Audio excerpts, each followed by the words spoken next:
Yeah. We'll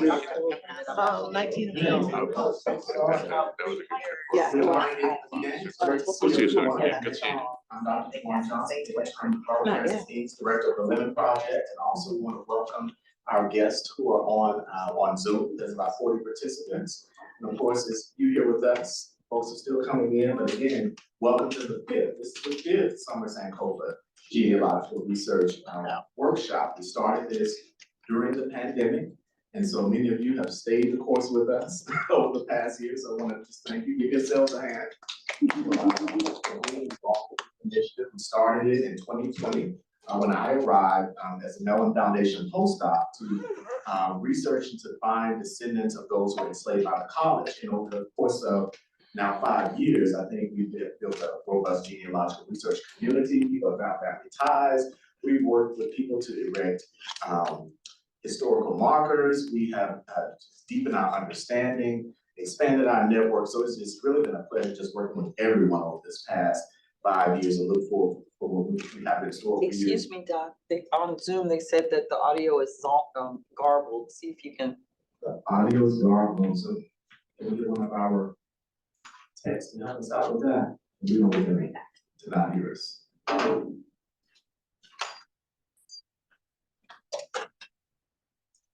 Dr. Murphy says she can hear, so.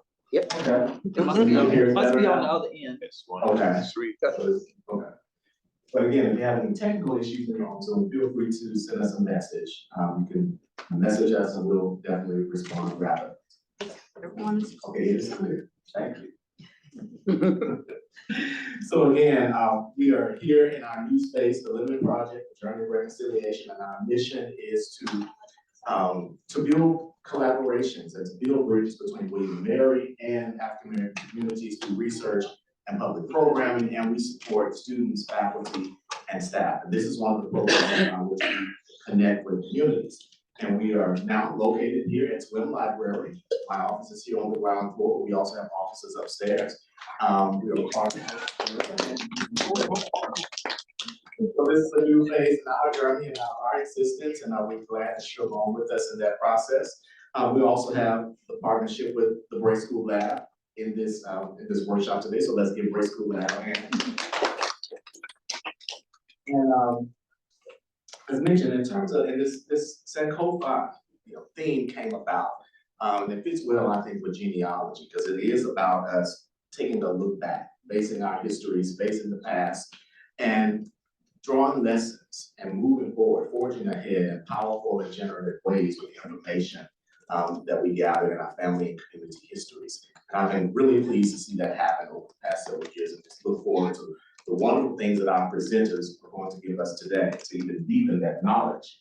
And I also want to thank, of course, this could not happen without the Lemon Project team, Dr. Sarah Thomas, Don Morris, who isn't with us today, so let's give them a hand.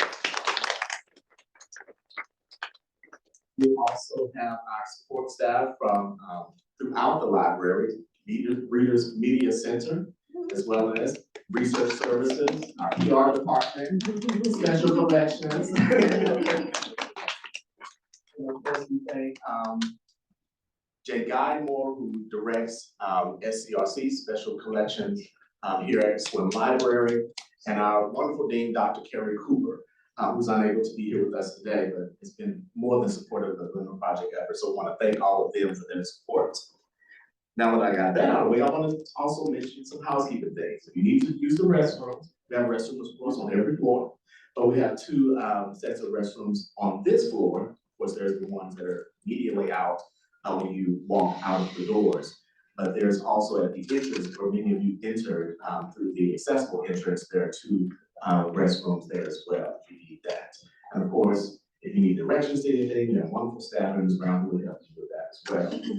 So, without further ado, we're going to delve into our first presenter. Glad to have her here. This is one of my favorite digital collections here in genealogical research. One of the first that I actually became acquainted with when I started doing research in Virginia. My focus was in Arkansas for many years. So this was one of the initial sites that I made some considerable headway breakthroughs with Virginia Untold, which is a digital access, digital archive records through the Library of Virginia that document Black and multiracial people.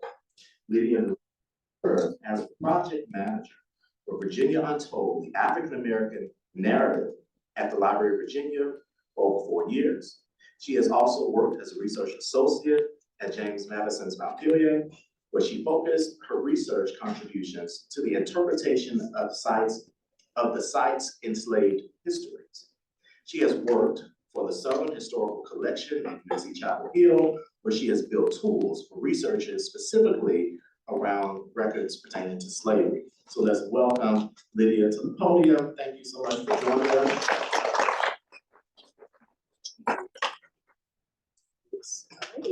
Okay, first of all, can everybody hear me? Yes, okay, great. I just want to say thank you to Dr. Johnson, the Women Project team, Swem Library, and then of course Sewell for being here today, for having me. I feel really honored to be a part of this group. So I'm going to jump right in since we've already done introductions, talk a little bit about what I hope to cover today in today's presentation. So of course I'm going to talk primarily about Virginia Untold, how to access the site. I'm going to talk a little bit about the types of records that are in Untold, because sometimes I feel like when we access the digital collection, it's a little bit of a black box and we're not sure what we're looking at. So I'm going to try to break that down for us. Then I'm going to transition into a little bit of a research journey I took using Virginia Untold records to try to figure out a relationship of some individuals based on sort of the universe of Virginia Untold. And then Dr. Johnson was sharing about, or he asked me to talk a little bit about how we're sharing the work, because I think that's been a theme for you all of how we're really getting the word out, thinking about education and how people are learning about this material. I also want to just say that I'm recovering from a cold, so please have mercy on me. I'm going to try to not get too nasally throughout today's presentation. I also just want to say that I recognize, oh, thank you, okay, cough drop is available if I need it. I really appreciate that. I have learned that you all are the experts in the room. You all, I think, know that each other is your greatest asset, right? I'm going to talk about what I know in the Virginia Untold universe, but I really recognize that there are people in this room that have been doing African American genealogy for maybe longer than I've been alive. So I'm going to do my best to sort of focus on this database and this digital collection. I'm going to talk a little bit about records that go beyond that, but there will always be questions I can't answer. But I'm excited to learn from you all today as well. All right, let's talk a little bit about what is in Virginia Untold.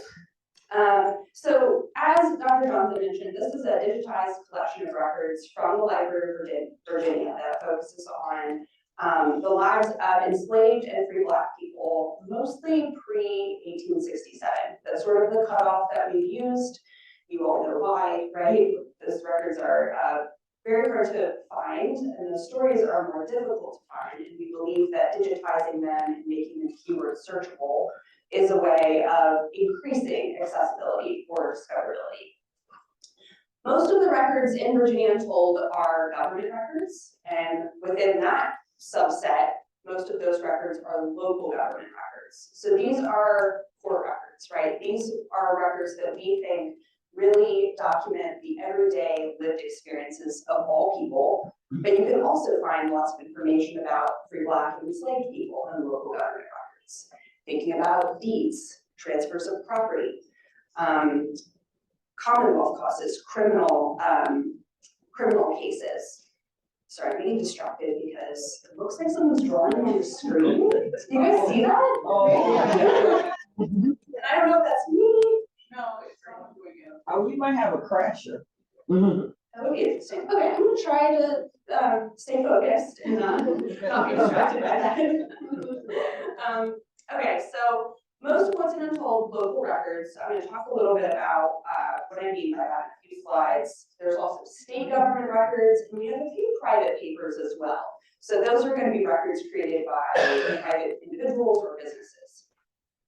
Right now, we have 2 active digitization projects through Untold. So we're continuing to digitize records all the time. We have over 28,000 records that are available currently. And one of the largest projects that we are working on is digitizing records, or digitizing deeds, which, as we know, document enslaved people. So our part-time processor, Ed Jordan, which you see on the screen there, is currently working on Albemarle County. And that particular collection is over 50 boxes of records that he is examining. He will then extract records related to enslaved people. Sometimes we also see free Black individuals transferring land. He will process those records, index them, and he digitizes them as well. Ed has been with the project since the beginning in 2013, and I'm so grateful for his work. He is talking, this is his retirement job, so he's already had a full career, and he helps us out tremendously. Then we are continuing to digitize what are historically referred to as free Nicka registers. I'm sure you all are familiar with these. We are working to collect the registers that still exist in circuit courts across the state of Virginia, bring them to the library, digitize them, and then typically we return them to the circuit court. That's sort of the phase that we're in now. I'm going to talk a little bit about this project at the end. We are nearing the completion, which I'm really excited about. And these records are very illuminating around free Black communities. So again, I'll touch on that at the end. All right, let's talk a little bit about accessing Virginia Untold. You all have been on the Library of Virginia's website recently. You noticed that it's new. I'm quite pleased because I find that accessing the Virginia Untold homepage is a lot easier from this new webpage. LVA.virginia.gov will take you to the library's homepage. Under Collections and Resources at the top, just is a drop-down menu, and Virginia Untold is one of those collections. You can select it, it will take you out to the homepage. You can also navigate to that actual Collections and Resources page, and on this page, there are a couple different featured collections. Really, the collections we've identified that we think you all are using the most, and Virginia Untold is right there. Little pro tip, I often just Google Virginia Untold. I have it bookmarked, obviously, but I think one of the easiest ways to get to the website is just Googling it. If you Google Virginia Untold, it will bring up one of 2 things, the webpage, which you can see here, but it will also bring up the Virginia Untold resource guide, which is what I'm going to talk about right now. So the Virginia Untold resource guide, or LibGuide, I'm sure you all are familiar with this language. It's what librarians really want you to use when you're accessing a digital collection or another collection in the library. We have taken a lot of information about this collection and tried to put it into this resource guide. It used to live on the old Virginia Untold website. So if you've been using this project for years, you're probably used to seeing it on an old iteration of a website. But it was information that we didn't think really fit on this new catalog page, and so we put it into a resource guide.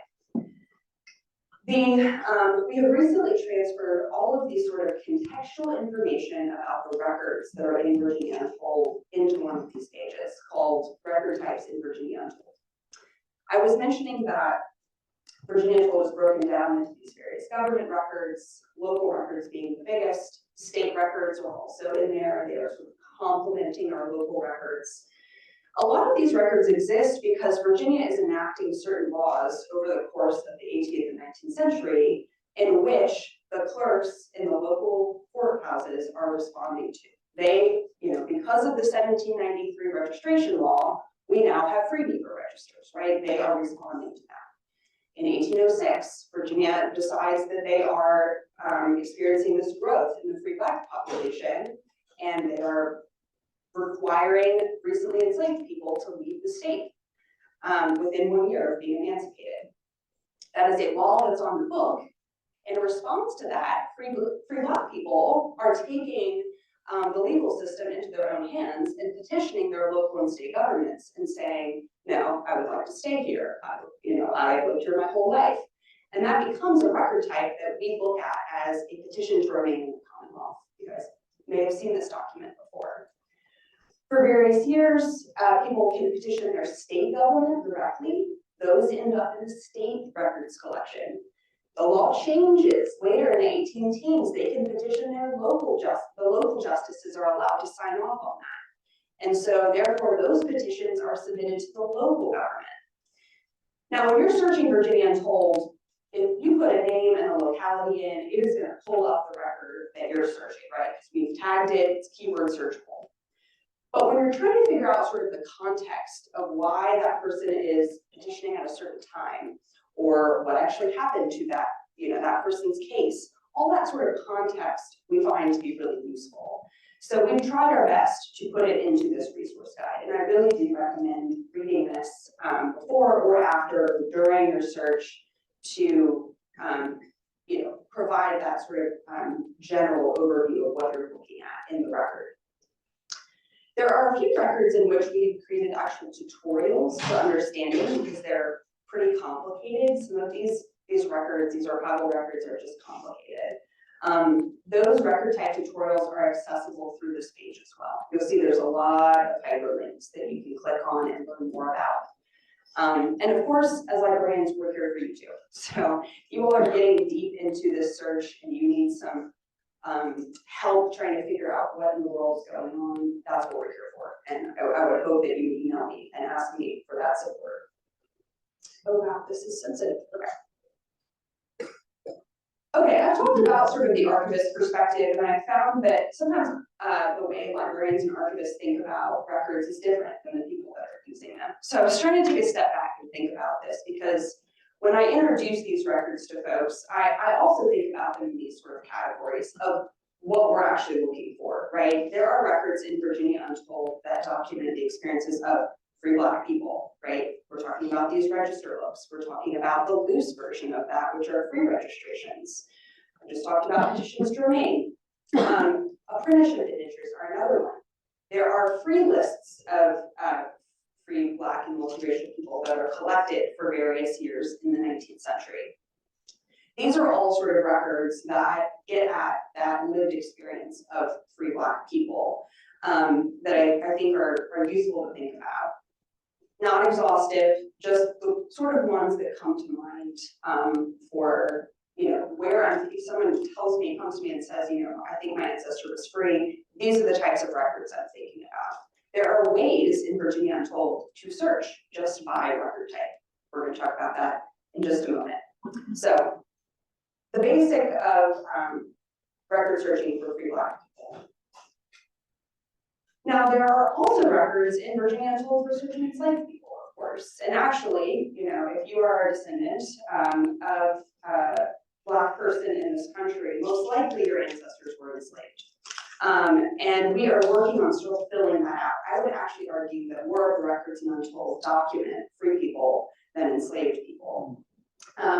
But we're actually looking to fill in those gaps a lot more. So the biggest one is the one I just covered that we're currently working on, deeds and bills of sale, right? We know that enslaved people are considered property, and so they're documented that way. Fiduciary records is also one that demands a little explanation. A fiduciary is a fancy name for somebody that's assigned to take care of your estate. I'm thinking about estate inventories, dower allotments, guardian accounts. Sometimes a lot of these financial sort of estate inventories taken at someone's death. There is one locality in Virginia Untold that we processed as a separate fiduciary collection, and that's Lancaster County. So if your ancestors are from Lancaster, you're in luck. Now, that's because they were processed separately. Most of the time, fiduciary records are a part of these larger deed sets, or they're submitted to the court in this sort of like collection of papers that end up at the courthouse, and they're not pulled out and extracted. Again, if you're searching Untold, you're searching by name, it's going to pull that up. I'm sort of just breaking down what it looks like archivally for you.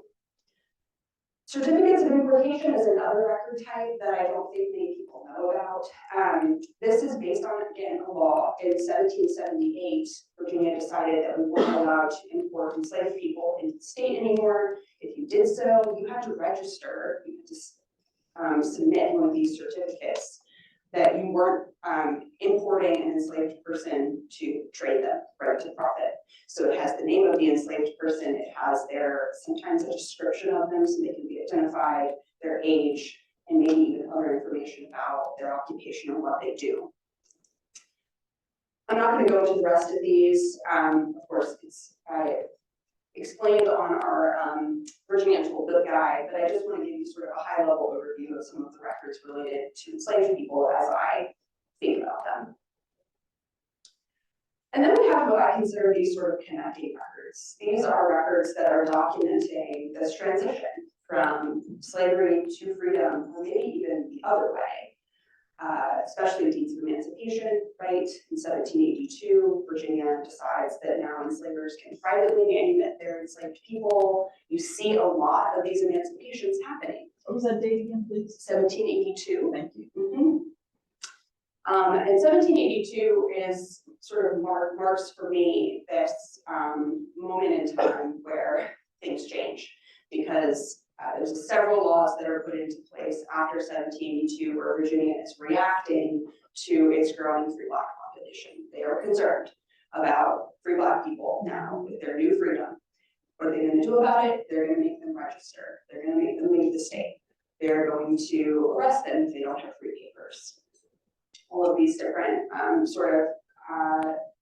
legal challenges and hoops, all the way down to actual imprisonment and transporting them out of the state entirely. Cohabitation records, I know everybody, I would just assume most people in this room are familiar with cohab registers. These are available in Virginia Untold. The ones that we know exist that are at the Library of Virginia have been fully digitized. These are really great when they list the name of the enslaver. They don't always, but those are a great place to look as well. Freedom suits. These are lawsuits initiated by people that are enslaved illegally against their enslavers, saying, I know my mother to be free, I should have my freedom. These are documents we consider to be more narratively rich. They're great for genealogy because they also typically document family lineage and place names and all these things that we need to sort of fill in the gaps. But they're also fascinating because they tell a story as well. So there's different types of records in Untold. Petitions for re-enslavement are a really interesting document that not many people actually went through the process of this. So in 1856, Virginia allowed free people to re-enslave themselves to an enslaver of their choice. This is again in reaction to those initial laws, or that initial 1782 law, where there is so much free Black people, the population is growing, 1806, people are not wanting to leave the state. Another option for them is to re-enslave themselves. Again, not a lot of people took advantage of this, but the stories that are in there are absolutely fascinating. I encourage you to check that out, even if you don't think your ancestor might be there, just to sort of get a sense of those. And then finally, the election records are the first record where free Black men are recorded in Virginia records. In 1867, right, they finally have the opportunity to vote, and so you see them listed. These are typically just names, but I found that this particular record is really useful in documenting that someone stayed in that place right after emancipation. So if you think your ancestors from Louisiana, oh, in 1867, they're free, look, they're registered to vote in that year. Okay, let's talk a little bit about how to find these records if we are searching by record type. You can do an advanced search in Virginia Untold. So I think that this is probably the best way to access resources for records by record type. There's a little white phrase called advanced search to the right of your main search bar here. This is going to pull up this advanced search screen. You just use the drop down to select record type. You do have to type in the name of the record type verbatim. So you have to know how to spell it, you have to know what punctuation to use. But that is going to be explained on that the guide that I just talked about. If you click search, it will pull up all of the records that are associated under that record type. You can then limit your search by coverage, or that's our fancy library way of saying locality.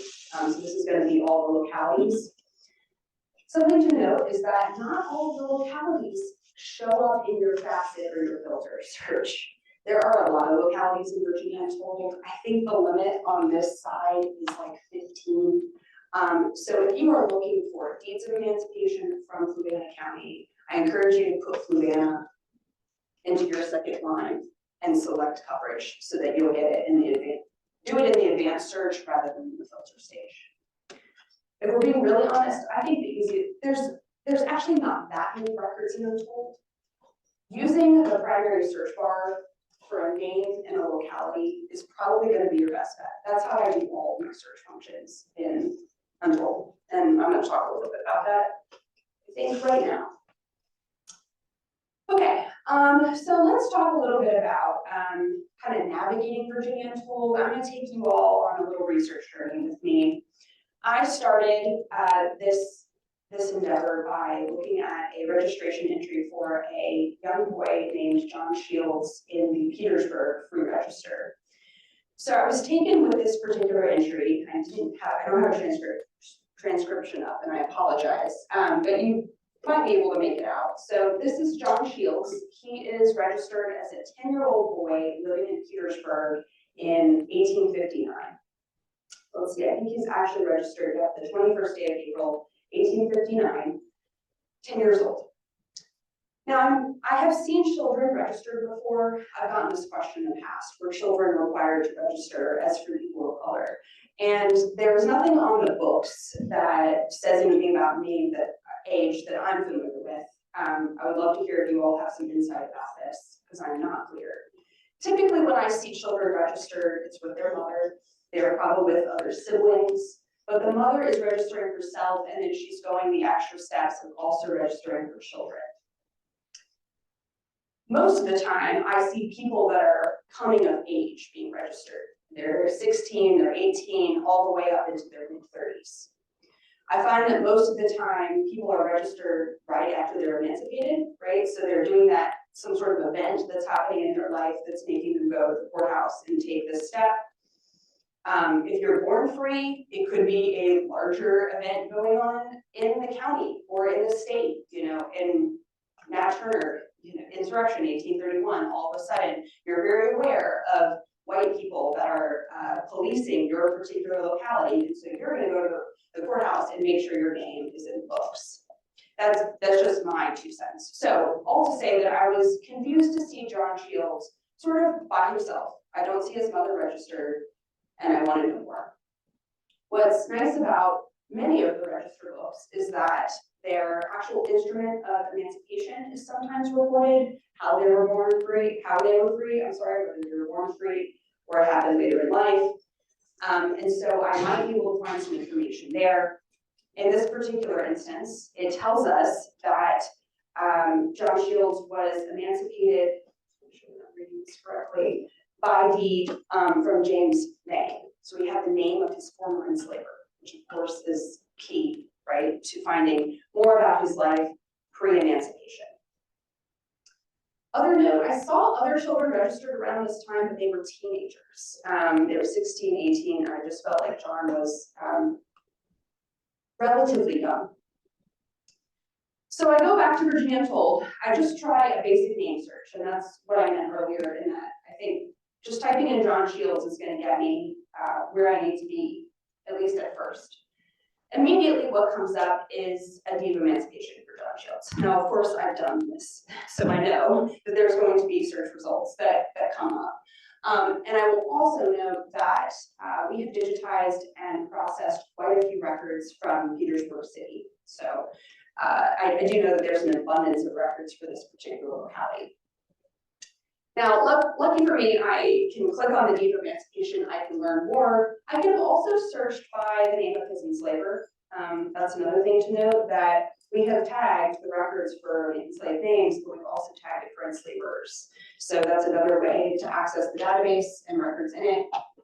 Now, if I had not found a deed of emancipation for John Shields, I probably would back out and think to myself, well, are there actually even deeds for Petersburg City in Virginia Untold. Because just because I didn't find it in Untold doesn't mean it doesn't exist. It doesn't mean it could exist, we just haven't digitized it. It could exist that, and it's just not at the library. So I need to think about where else that could be.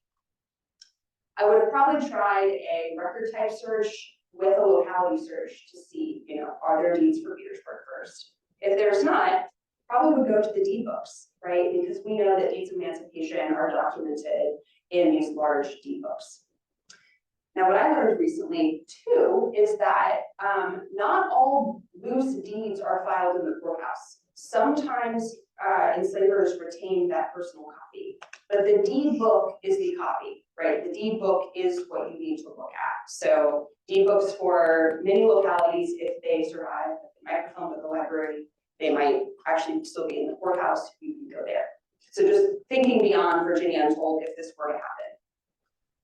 Okay, selecting the actual record, you're gonna get, you're gonna select the record. This is the catalog view, but selecting this takes you out to what we call our repository, or digital repository. A lot of the records in Virginia Untold have been transcribed. I like to use the transcription. It's a lot easier. If you're accessing something like a freedom suit that's 100 pages long, using a Control F function is going to be your friend.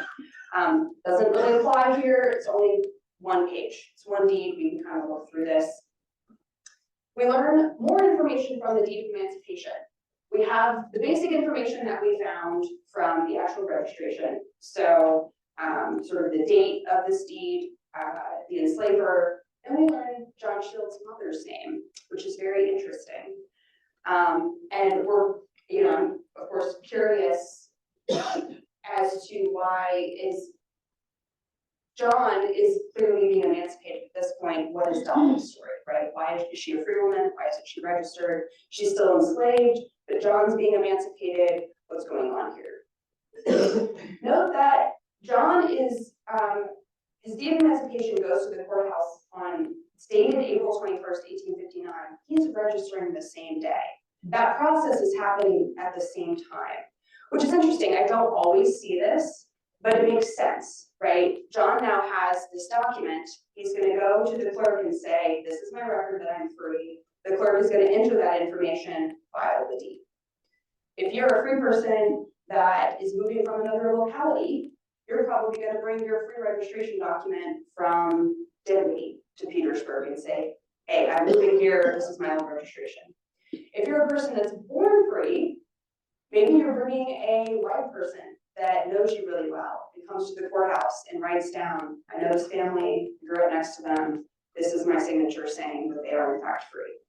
So just to think a little bit about the process that's actually going on here. Okay, let's try to find Dolly. So intuitively, I'm thinking, okay, well now I'm going to search Virginia Untold for Dolly. Immediately, what comes up is a bill of sale for her, not a deed of emancipation. So an actual bill of sale that's dated in 1854. So remember that John is emancipated in 1859. We have 5 years earlier, something is happening with Dolly. So I took the transcription from this because I think it's very interesting. James May is her enslaver, right? Same enslaver, makes sense. We think this is the same person.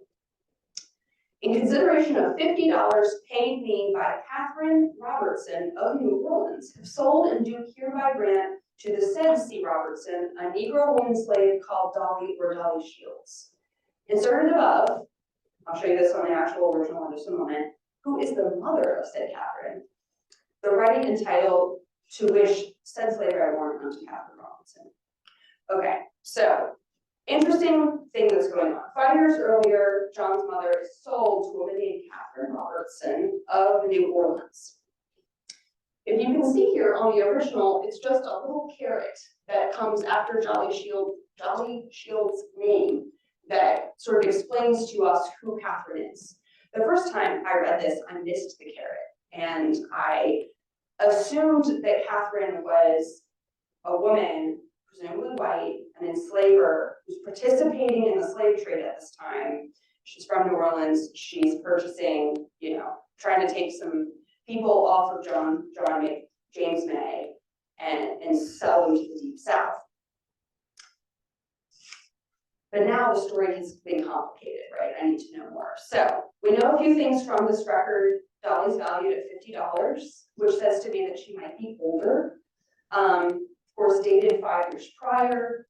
We learned that we think, I mean, that's how I'm reading this, is that caret, that little insertion is implying that Dolly is Catherine's mother.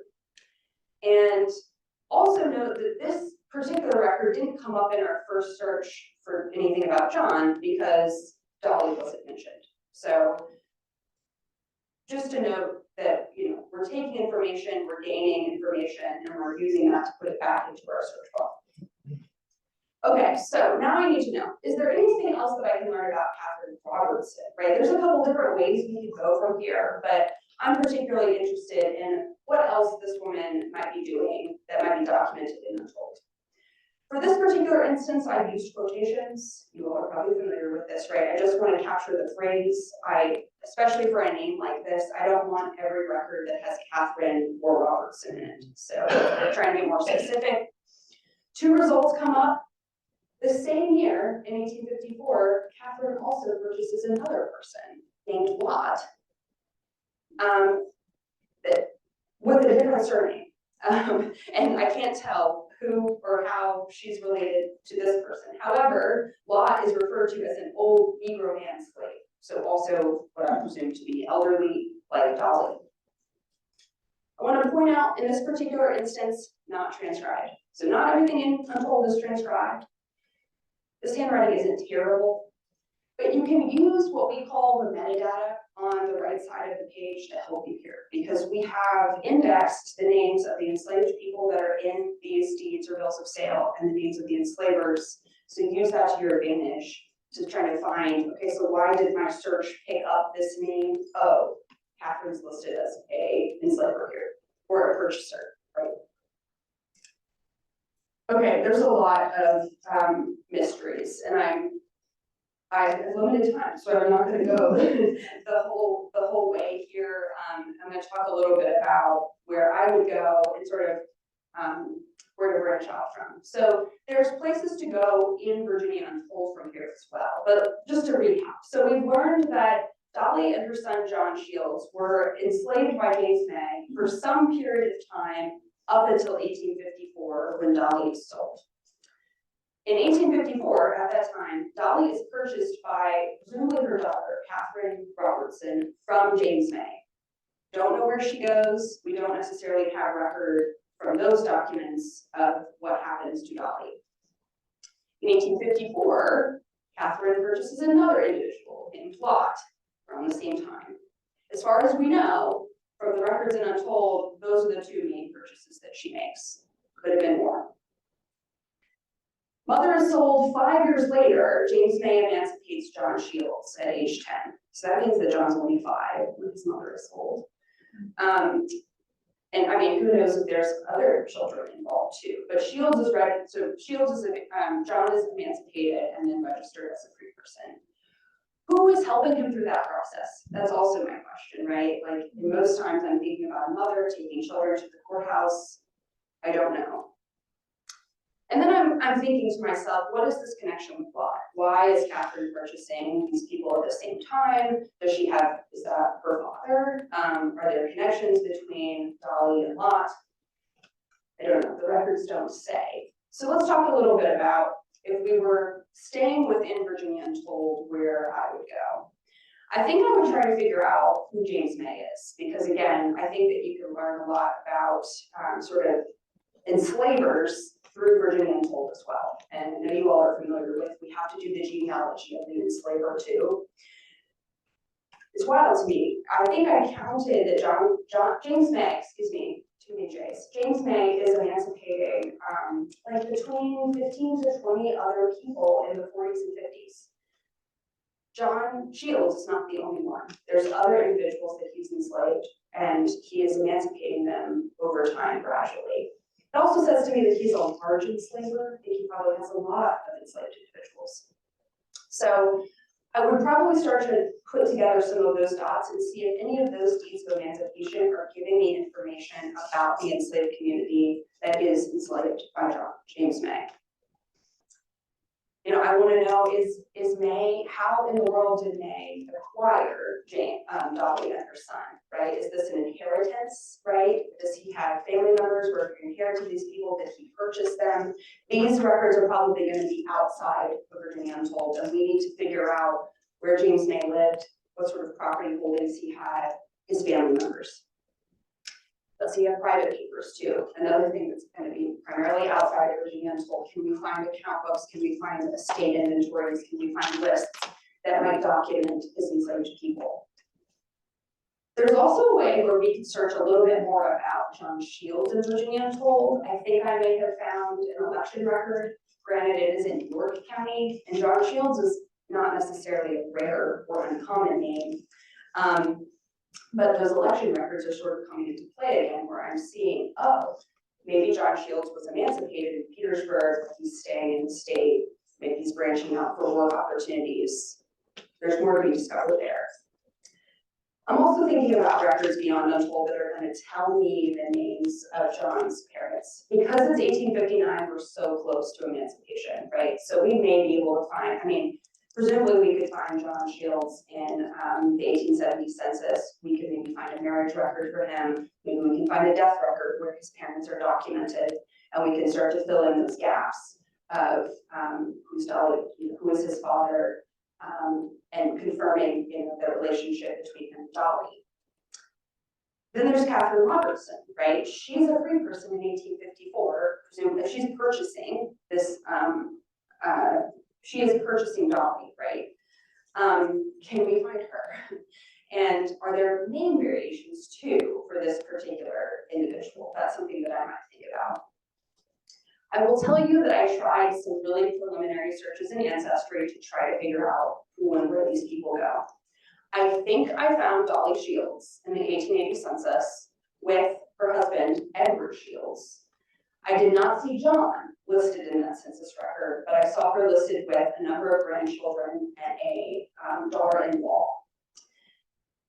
I could not find Catherine Robertson. I found people named Catherine Robertson. I don't know if it's the actual individual. I would love to learn more about this sort of phrase of New Orleans. Does that mean she's born in New Orleans? Does that mean she's currently living there? You know, how in the world is her mother then enslaved, and was she sold away? Right, there's so many questions that are still active. So I'm trying to think about other things I may have found that I wanted to tell you all about. I think that was most of it, but these are the places that I would probably choose to go. So we're left with more questions and answers, of course, but I want to give you all an example of sort of how to navigate through Untold, sort of my thought process of where to keep looking and moving beyond. I'm sure you all have even more ideas of where to keep looking for these people. I'd love to hear them in the Q&A. Okay, for the remainder of our time, I'm going to transition a little bit away from searching to a little bit more informative about where we are with the Free Negro Register project that I was talking about. So we began digitizing these free register books during our grant funded through the NHPRC in 2021. We started with the register books that were at the Library of Virginia. We got through all of those, and at the time, we were, of course, recognizing that these register books also exist in the courthouses across Virginia. And sometimes they're not in the best shape they're not in the best shape regardless of where they are, actually, because they're old and they've been overlooked. And I don't think they were a priority for a really long time. So we began working with the circuit court clerks and asking them to borrow them, bring them on site. In some cases, we kept them at the library and said, hey, if you're not able to dedicate resources to caring for this, we're happy to do that for you. But for the most part, we've been returning them. And then, of course, giving the clerk digital images and sometimes even a facsimile volume that they can use in their records room. The blue represents the register books that we began with at the library. The yellow represents all that we've done sort of outside of that grant.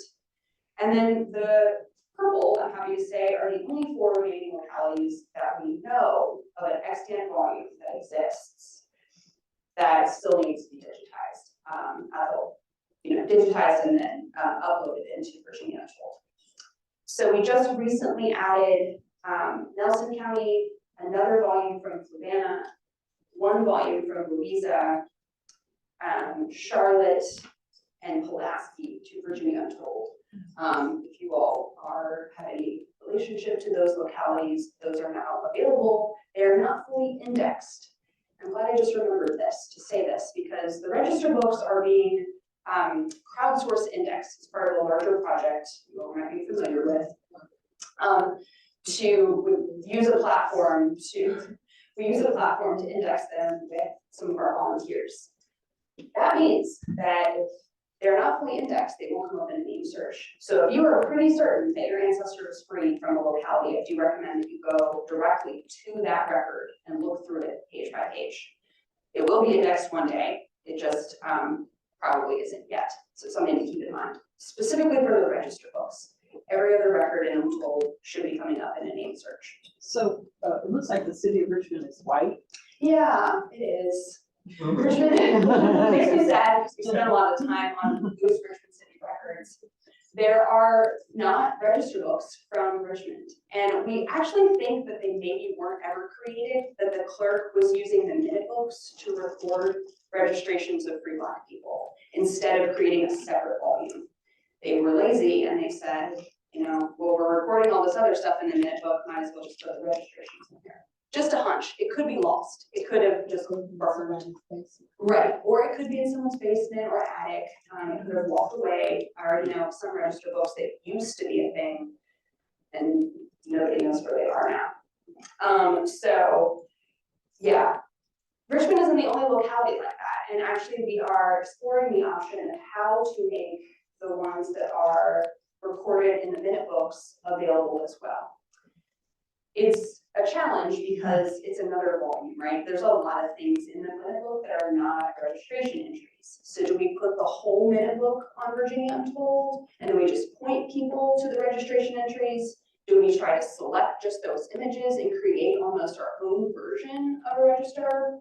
It's all stuff that we're talking about. Again, you guys have ideas about that in particular, because I'm often telling people, if you can't find, people will say, well, I'm from Princess Anne. Well, Princess Anne is lost, unfortunately, but I'm from Albemarle.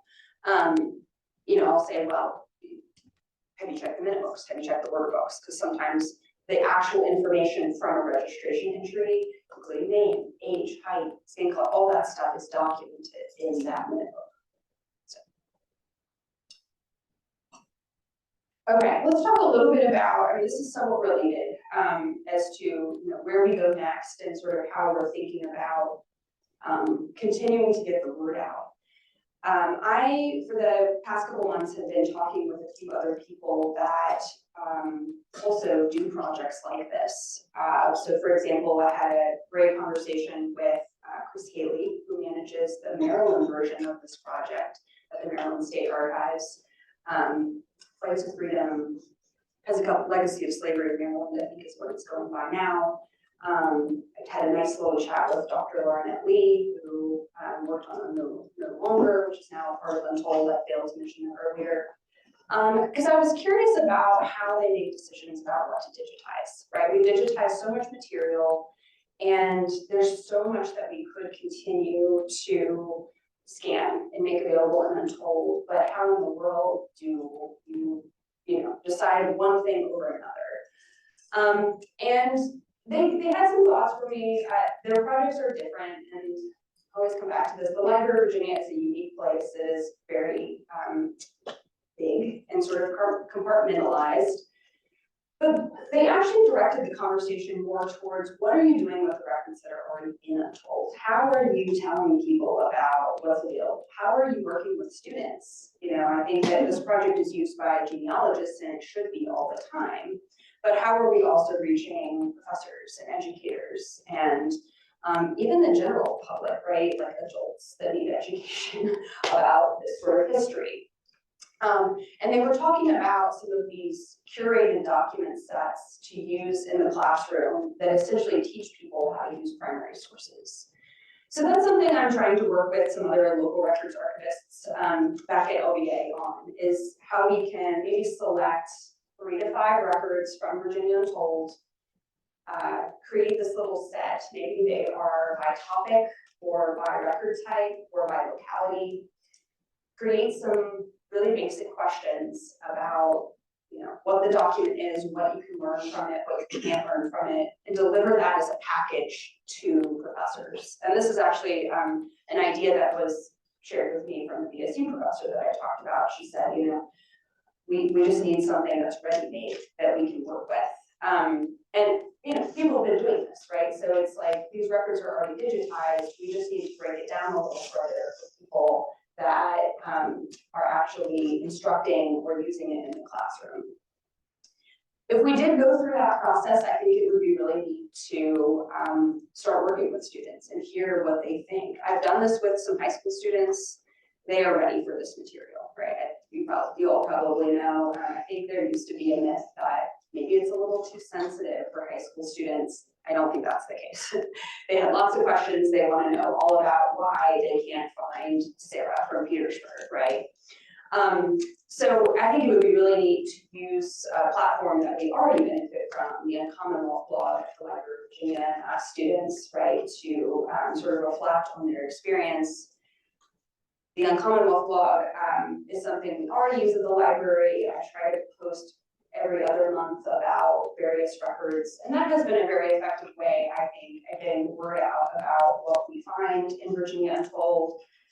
Last month, I worked with some individuals that had done their own genealogy from Surrey County, and you know, had them write a guest blog.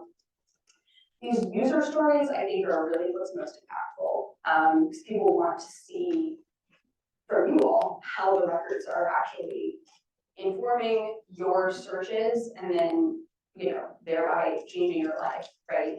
You're able to learn something about yourself and your community from accessing this material. So that's all to say that a lot of stuff that I'm kind of thinking through and how we make people know that this stuff is out there and it can be used. So for those of you that might be interested, if this has piqued your interest by any means,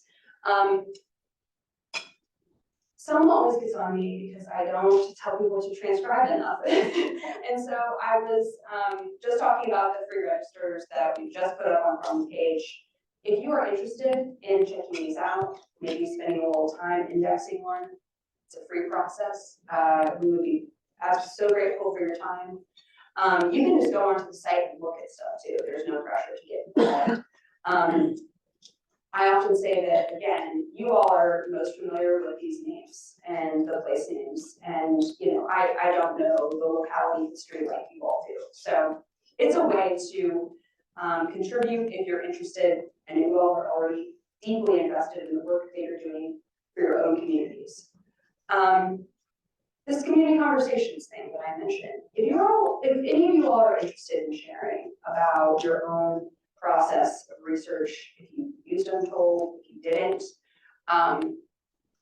it's really helpful for me to hear, you know, what you all, the challenges you're facing when it comes to finding this material, navigating online sites, physical spaces, those types of things. I think it's always helpful for me. So let me know. I recognize that that's an ask, right? That you all don't have endless amounts of time, but I am genuinely interested in hearing from you all. So let me know.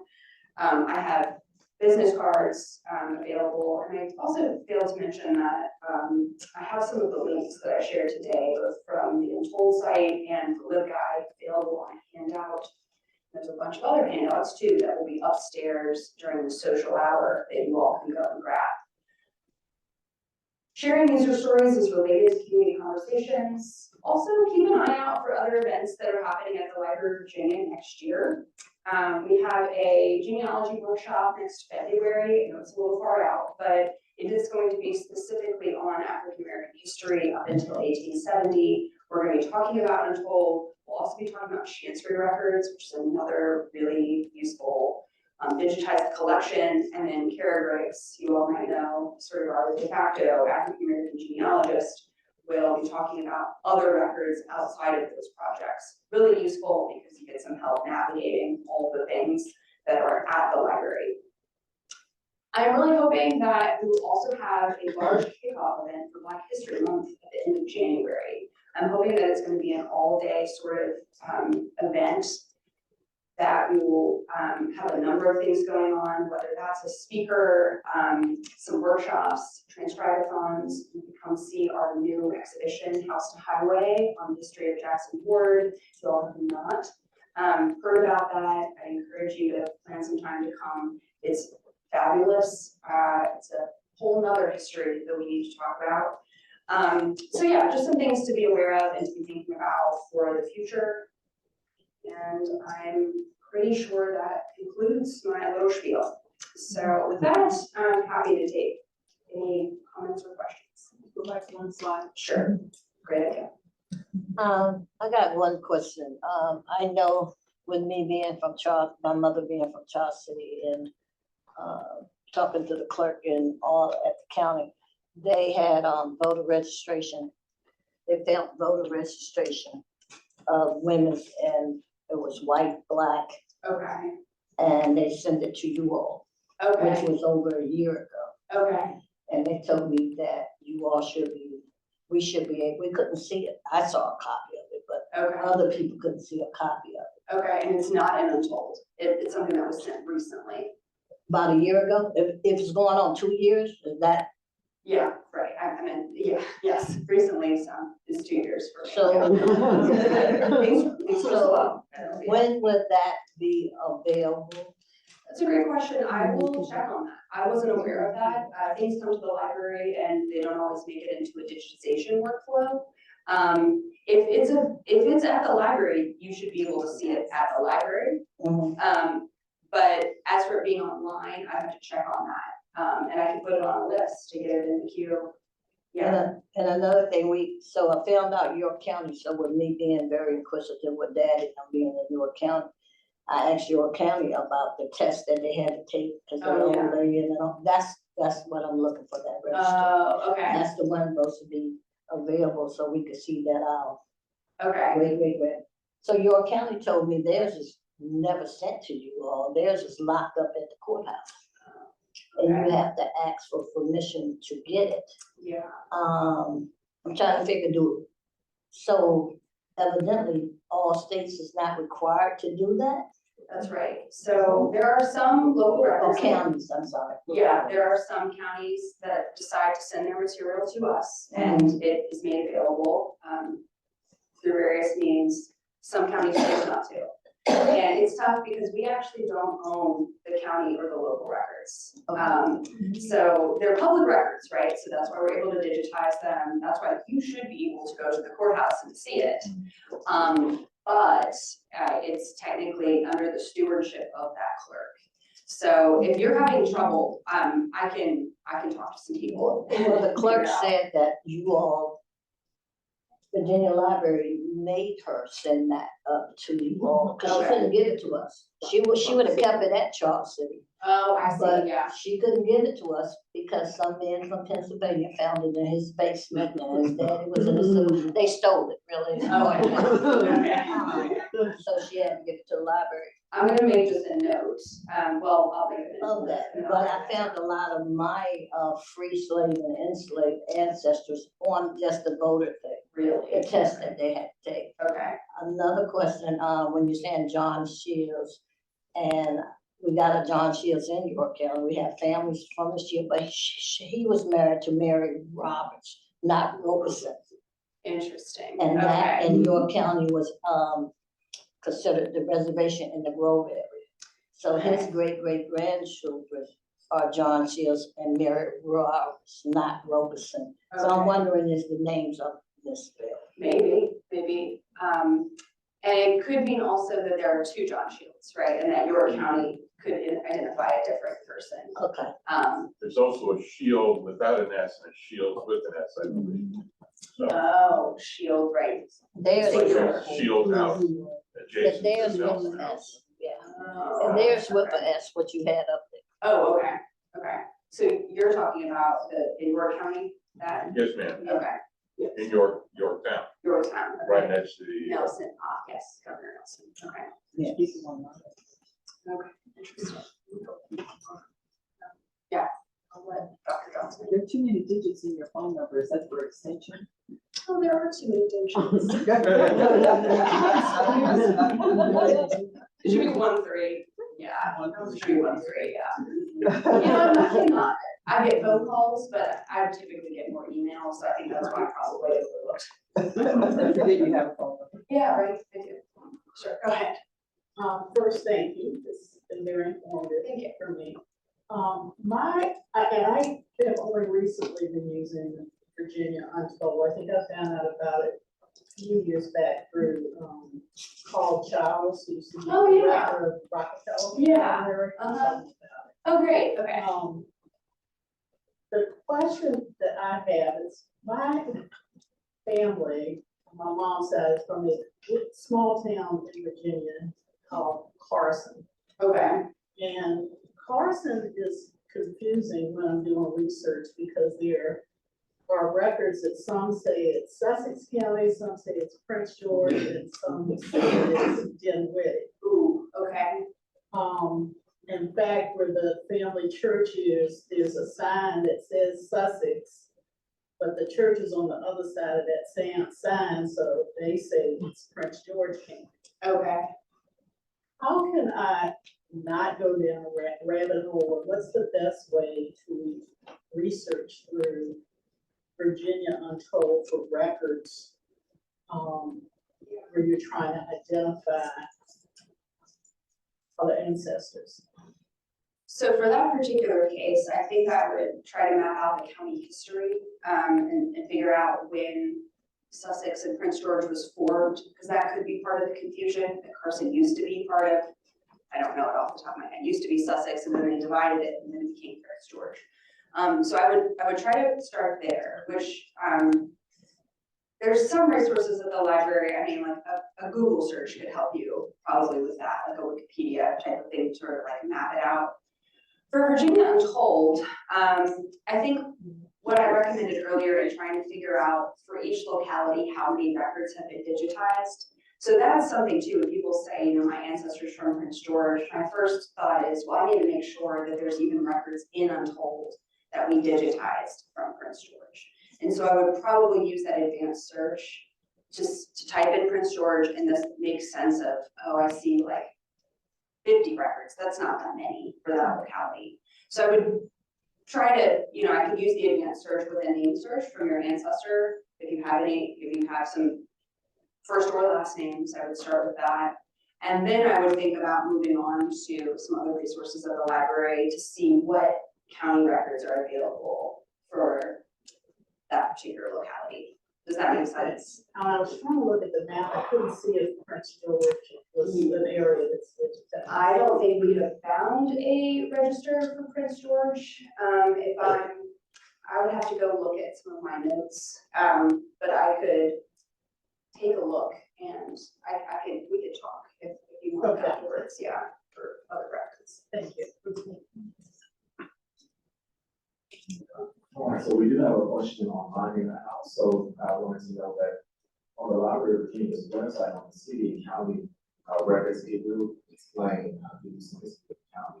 Yes, There's a name change, there's a consolidation. that's great, yes, it will, That's a good place to start. yes. So online we have, in the URL Virginia Untold website, should it be collections instead of collections? Because that currently request on the PowerPoint, I'm getting an error message. Oh, I wonder if I have it. I need to update this. Oh, yep, I spelled collections wrong too. I wonder what happened when I made this slide. I don't know what I said. So it should be collections. I would actually recommend accessing Virginia Untold from the way I showed you earlier, from the main webpage, or Googling it, right? Google Just don't pay doesn't attention bring to it the up. slide. Google takes you to live guides. It doesn't Yes. have anything that looks like that address. Is anywhere. the The second, top. really? Nope, I'm like the top 1, 2, 3, 4, it's all live guides and then it goes to some videos. Wonder if they changed the indexing from Google's backend, because that didn't used to be the case, and it could have changed when we changed the website. So is it Virginia Memory? No, that's a PDF. No. Google is not taking you. Oh, there it is, Is it at the very bottom? at the very bottom. Oh, that's new. Okay, I'm glad that someone pointed that out. That is the Commonwealth blog, so no, that's not even it. Well, the good news is that you can find, I mean, if you go to the LibGuide page, the LibGuide will also take you to the Untold website. Look, guy. The LibGuide. LibGuide. Sorry, Oh, yeah, okay. yeah, resource guide, LibGuide. So the first one that says live guide. Okay. There it is, okay. Show is someone posted some places in the chat. That's great. Dr. Murphy to the rescue. All right.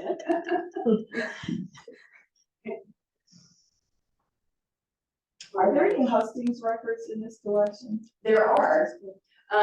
So Hustings was a court in a couple different localities. There are Richmond City Hustings Court. Yeah, I actually digitized those as a part of the NHGRC agreement. So all of the Hustings Court records pre-1866 that identify enslaved or free Black people should be Untold. Petersburg also had a Hustings Court. Lynchburg had a Hustings Court. I'm assuming you mean Richmond. Yes. Okay. I don't see the page, like where you put the search, where you first searched. Yeah. It's on the record Types you're asking for. or on the one of the drop-down menus Okay, thank you. on the left side. Well, question. I had just a quick question. I just wanted to clarify from this slide, the areas that are white mean that you don't know of any existing register. I just wanted to make sure I was interpreting that right. That's correct. And then my second question, much of our research is up in Fairfax. So I know that there are like 2 volumes of registers that we use extensively, and there's at least one more that's missing. So my question was, where would you point someone who's looking for other ideas of getting that type of information? Yeah, again, I would go to the minute order books. Even if there's not a full registration entry, the clerk may have reported when they entered them into the order book. That could at least identify that they were there at that point in time. So that is the process as I understand it, is when the clerk wrote down the registration entry, they also reported it as a order of the day, right? Something he did, so they made a note about it. And I think that Fairfax's order books and minute books are intact, so. Thank you. Yeah. This is a question from, on Zoom. Thank you so much. Does Ancestry have links to these records, or are they solely on this website? That's great. I was not prepared to talk about this yet, but we have worked with Ancestry, and Nicka can talk about this Nicka will too. talk about it. I will be talking Okay, great, all yes. about this. There are links to like free, I found it the other day, there's links for free Nicka registers in Ancestry. Now, it should take you out to the Untold site, Yes, and it I will. encourage you to look at the Untold site. But what's really neat is it will come up in, your search on Ancestry. And we have just a couple more I want to get here. One is the photo on your slide. Is that the Shields family? Oh, no, it's not. It is actually a family from Petersburg, which is interesting, now that I'm thinking about it. It's I think a formerly enslaved group of individuals from Petersburg, and they're identified by first name. But I don't think that we have last names for those individuals. It's in our special collections at LBA. And the other is a library card required to access LBA? Not Untold, but some collections do require you to have a library card. Most of them, some of them do not. It just depends. We have time for about a couple of more questions here, and then we're gonna transition to lunch. And I know you want to eat, because I do. Just real quick, I can answer this. Does Virginia have oral history records? We want to go online to hear you. Oh, I'm sorry. The Library of Virginia does have some oral histories. They're in another collection, so they would be in private papers or special collections. Private papers. Yeah, and I can look into that for you. I'm not an expert on oral history collections. Anecdotally, I know that that's not been a collection area of strength for us in the past. So the ones that we do have, I don't know if we talk about very well. But if you're looking for something from a specific area or topic, I can look into that for you. Yeah, they wouldn't be in government records. So I just got one. I just found out that my grandfather, Robert Brown, was in Galveston. Oh, okay. What the colored troops. I just found out my grandfather Robert Brown was in Galveston, Texas, with the colored troops that when they left Virginia, they became under Maryland and all of that. And the only reason, it's like a gem, Jeannie found it for me. Okay. And she's like, here you go. And he's at Virginia Medical Hampton with VA, Okay. stating that he got hurt in Galveston, Texas. Oh, And they then sent him back to Virginia. okay. And in 1866, but he was there in 1865. Okay. So she is coming. Well, we're trying to figure out where's the other soldiers that went with him. That asked, because his records actually saying they were there. Okay. Service So cards. do y'all have that on the government site that we can maybe find out where the Virginia colored troops that was with them in that regiment? Because they changed it when they went from Virginia, it was on the Run regiment. And then when they went to Maryland, they under another one. That is a very specific question. Nicka might have, I do want to let somebody answer if they have an answer first. And then I'm gonna, yeah. Did you want to answer, Nicka? Yeah, that's federal records. So what she probably found was his service card. His VA medical record I found.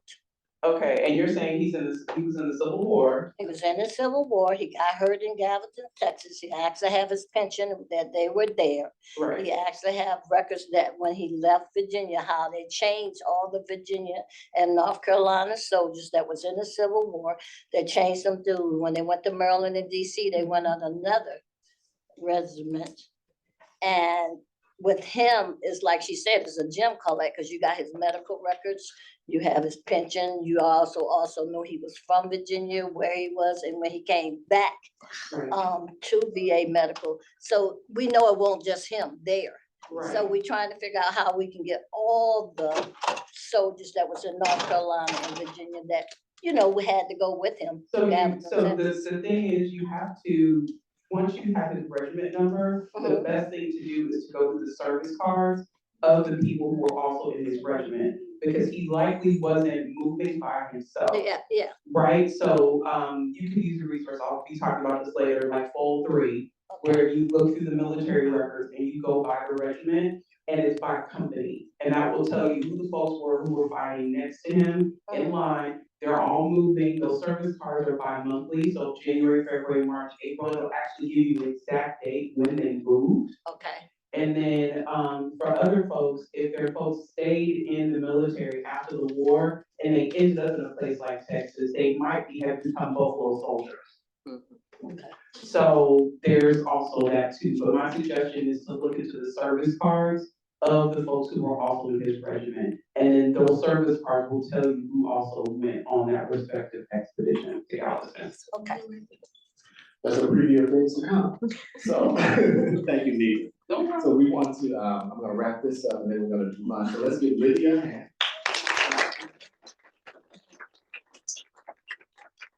She'll be around during lunch. She'll be around during lunch if you wanted to ask her some additional questions. Again, thank you to the Zoom participants for joining us. We're gonna take a break, lunch break, now 12 until 1 p.m. upstairs in the reading and relax. So we're just gonna go up one floor.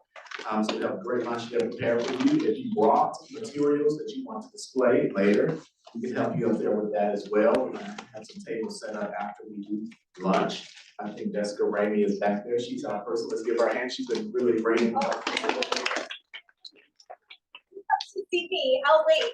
Okay. I just head upstairs so that we can get you anything you've got. Okay, and so we'll be back here at 1 p.m. and then we're going to have a presentation by the Bray School Lab. The genealogy works is taking place there for about 20 minutes. And then we're gonna transition to Nicka Sewell, who will speak with us from 1:30 to 3 p.m.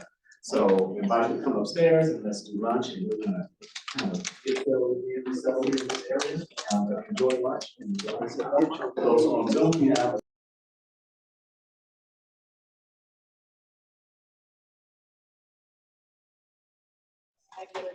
again, if you need to use the restroom, it's here, located. Oh, they have couches. Nobody's right there. Nobody's right here. White older gentleman. That's what my kids used to say. Mommy, let's get comfortable. Yeah, girl. And they still say that every.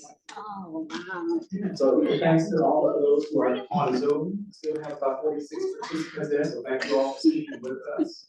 And joining us for the second half, of course, we have our featured guest, our partner, the Bray School Lab, Elizabeth Drembus, who's gonna give us an update of what's happening with Bray School Lab in terms of the research, genealogical research that's taking place there. So I'm gonna turn it over to you, Elizabeth, to talk to All us. right, thanks everybody, thanks for coming back, and welcome to everybody on Zoom, and to Lemon Project, thank you for a lovely lunch, hope everybody got full stomachs, and let's dive right in. So I am Elizabeth Drembus, I'm the genealogist with the Lydia Bray School Lab, and part of my job is really focusing on the mission of the lab is to uncover what we know about the children who attended the Williamsburg Bray School and search for their descendants, because the children and students really are the central part of the story. There's the enterprise of the Williamsburg Bray School, the building itself that just opened up on Juneteenth at Colonial Williamsburg. But for us in the lab, the focus is on the children. What can we learn about their lived experiences, and what were their descendants' lives like, and can we find living descendants nowadays that are connected to the Williamsburg Bray School?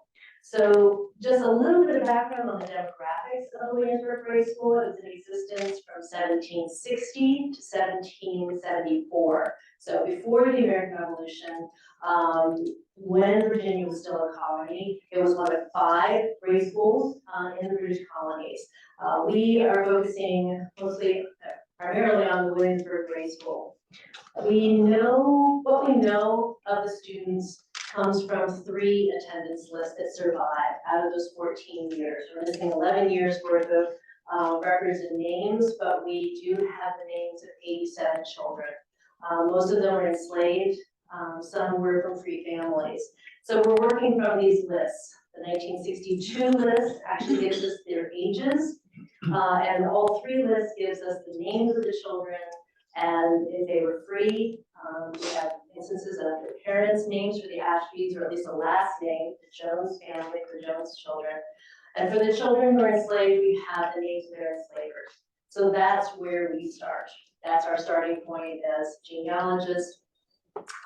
We're doing a little bit of, instead of working from the present past, we do a little bit of that, well, actually a lot of that with the descending community. But we also are starting with names on the list and moving forward in time. So the way we do this is very much in collaboration. We try to get the information out as fast as we can, and we do that through our monthly Zoom series called Bray School Stories. It's a monthly series open to the public. We do record all the sessions, and they're available on our YouTube site. All you have to do is just Google Bray School Lab YouTube. And so the past sessions come up. The sessions are really, sometimes I'm, sharing information about records that we have found and where the names of the children are popping up in records. Other times it's very much here's where I've looked and they're not there. And we've really thrown open the conversation with everybody in the room or in the Zoom space to really kind of collaborate together to have some suggestions. What records can we look at? What's brand new? What are we thinking about? What about this? So it's really just kind of a fun hour, usually the last Monday of every month. And I will put a plug in for next week's Bray School Story. It's going to be on July 28th at 6 o'clock. And you can register for it by going to the Bray School Lab's website. And my intern, Tyler Lewis, who's here with us today, has been researching Squire and Hannah and Sarah. And so we're excited to kind of share the research that he has been uncovering this summer. So that's how we're getting the information out to the public. And we really welcome the public to come into the conversation to help guide this work, to help kind of brainstorm some ideas. And also we want to be very transparent about what we're finding on the children. So I'm just gonna, in our short time this morning or this afternoon, we're gonna walk through just one kind of case study that we've been working on, and that is for Aggie. and her descendants. We started with her entry onto the attendance list. This is what the attendance looks like for 1762. And so we see Aggie here, she's number 13. She's 7 years old, and she is enslaved in Peyton Randolph's household. And what we've been able to do is be able to track, to know that she has great grandchildren. And so we're going to walk just kind of quickly through one of the lines that we've been able to trace for her, and kind of the records that we've been using, and just kind of our kind of process. So we start with wills and inventories. And because we know the name of our enslaver, Peyton Randolph, we look at his will and his inventory records, and we see actually two Aggies. There's Great Aggie and there's Little Aggie. And so we had to figure out which one was which, given the time frame. And our Aggie is Little Aggie. And we know that she was bequeathed to his wife, Betty Randolph. So then we look for her will. And sure enough, Aggie is listed there and is being bequeathed to her niece. So when someone said, when Lydia talked earlier this morning about when you're looking at records for the enslaved, you have to also look at the lineage for the enslaving family, because otherwise, how do you know who the nieces and nephews are, the children, the grandchildren, where, and that's how we'll be able to track Aggie through these records. So we needed to know a little bit about Betty Randolph and who her nieces and nephews were. Well, it turns out Betty Randolph herself was a Harrison. Again, one of those first families of Virginia, and we're still talking about 1780, 1783 at this point is when Betty Randolph dies. And so she says that Little Aggie is to go to her niece who lives with her niece Elizabeth Harrison. Well, she's got 4 nieces named Elizabeth Harrison, so we got to separate each of those out. We were able to do that by process of elimination based on kind of their ages, who would have been a niece living with an aunt, and so we worked out that, and we got it down to Elizabeth Harrison, who was the daughter of Henry Harrison, Betty Randolph's brother. And so, I'm sorry.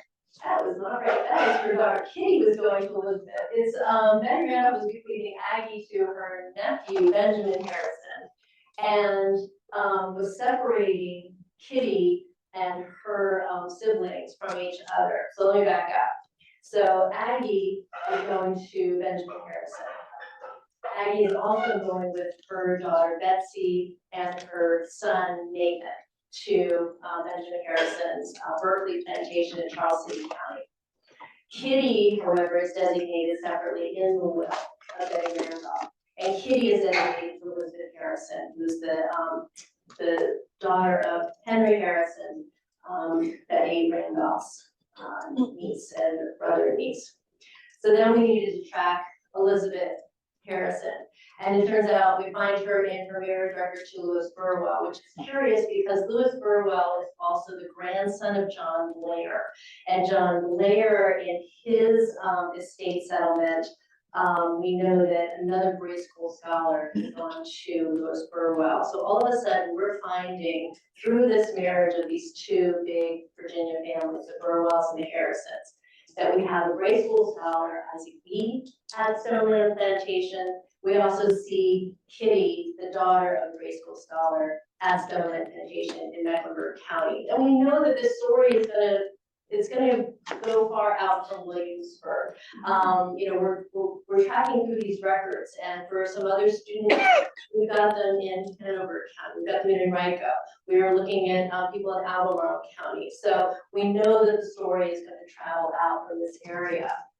Using tax records and court records, we are finding Kitty with Elizabeth Harrison Burwell in tax records in Mecklenburg County, as well as in Louis Burwell's will and inventory. And Lydia mentioned earlier Chancery Court records in Virginia. These are a gold mine, and that's where we were able to find Kitty and her children.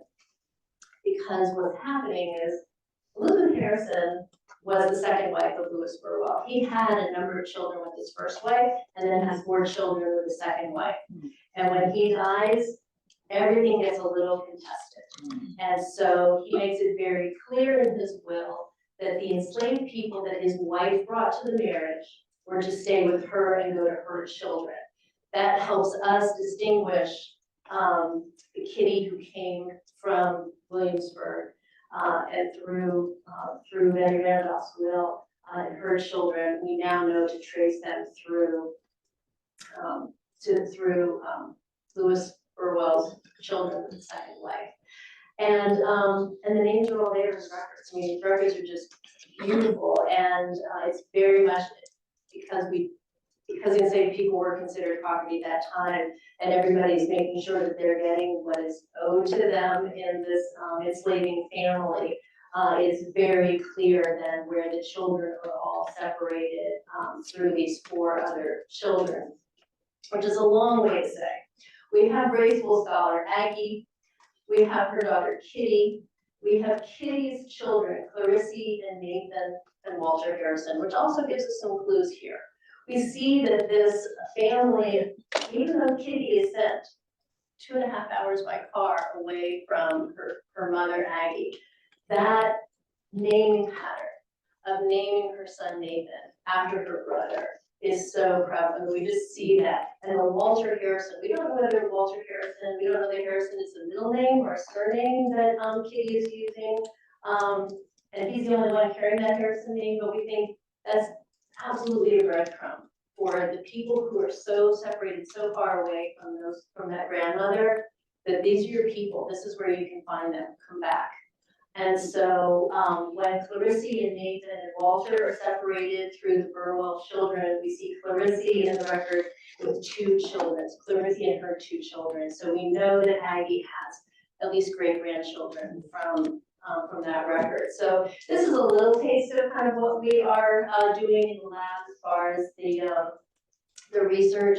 This is probably the farthest we've gone so far with one individual student, but we are still actively looking at these names for sure. And Squire and Hannah and Sarah, who Tyler's going to talk about on the 28th.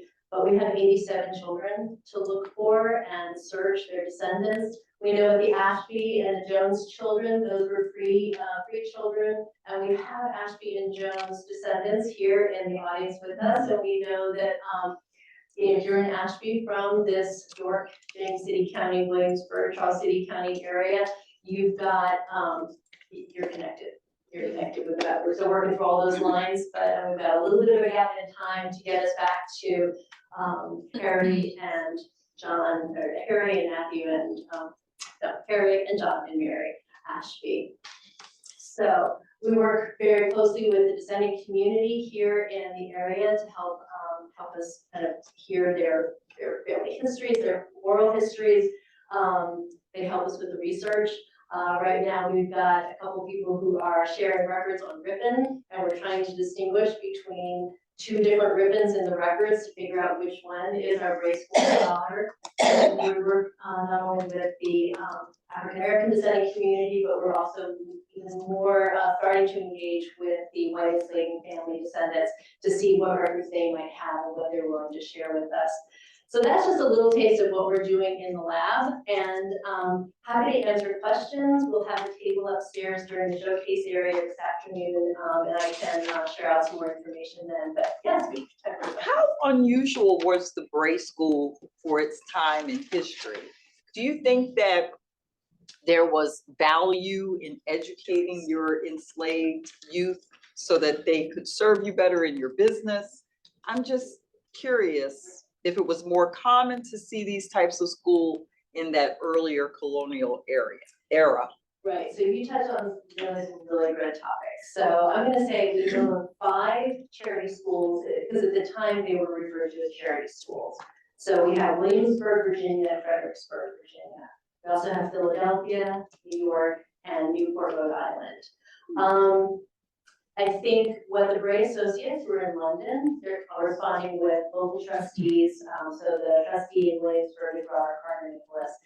There was a little bit of a hard sell. the Bray Associates themselves felt this was very important to Christianize, in their words, heathens, and to bring them to the light of religion, to make them more subservient, to make them better slaves, and to make them more obedient.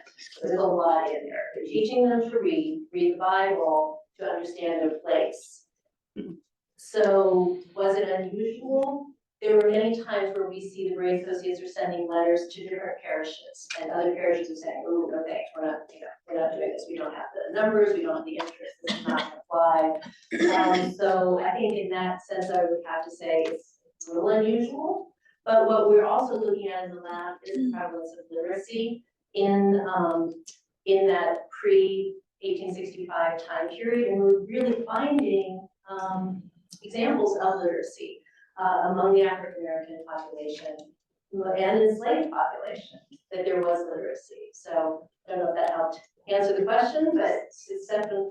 So Williamsburg, Newport News or Newport, Rhode Island? Newport, Rhode Island. Okay, and Fredericksburg and what was? In Philadelphia. Philadelphia. And New York City. So Elizabeth, I don't really have a question, but I'm sort of gonna respond, if I might. My, I guess, track on history is to find connections with every single thing that occurs in the greater Williamsburg, York County, New Kent, Charles City, Gloucester area. Is it unusual? Absolutely. And were they trying to indoctrinate them to accept their lot in life, or as Elizabeth so eloquently put it, make them know their place? I am one of those Ashby or Jones descendants, and possibly Ripon if we can figure it out. And I think the descendant population in Williamsburg has been, it took a while to grow into a cohesive sort of relationship where people are actually working on it. And I encourage any and everybody in the room to pick a child and work on it. And see where you can go with it and make it connect. But we do know that by 1810, First Baptist Church in Williamsburg has church records, and it's written. And as Dr. Daniel Black said, they learned to write from somewhere before all of these HBCUs and all those other founding things started. So, you know, it makes sense. We have written church records from 1810, and it goes on, and that's well before the Civil War started. And you know, those children could absolutely go home and influence other people and make sure they knew things and write their own passes to get where they needed to go. You know, it's all connected in one way or another, and that's the larger part of the story, and that's the story I'd like for people to look at. And I'd also like for people to seriously take a name from a list, any name on the list. I don't care if it says they're enslaved or they're free, and start researching. Mary's name isn't up there. Mary was a little girl who was enslaved in the Everard household who attended the Bray School. No, I've done my homework. But Mary, we know that when Thomas Everard died, Mary was bequeathed to his daughter and son-in-law. And even though I don't know that there's some blood relation, she speaks to me every time I go to the Everard house. And you know, I listen to my ancestors. I don't know about you. Thanks, John. Well, first of all, let's give Elizabeth a hand.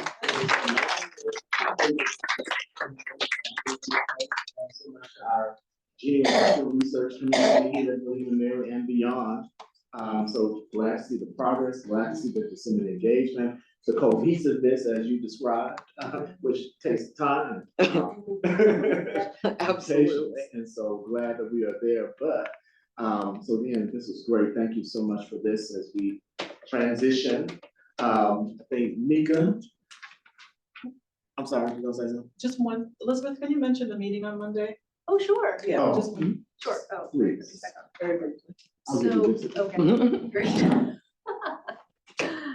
So this coming Monday, at the Lane Auditorium at Bruton Heights School, there's going to be a descendant community event, meeting of sorts to really flesh out, now that the schoolhouse has been opened, we're in this period of what's next. And we really would like to hear from the dissenting community, what is needed? What are you hoping for?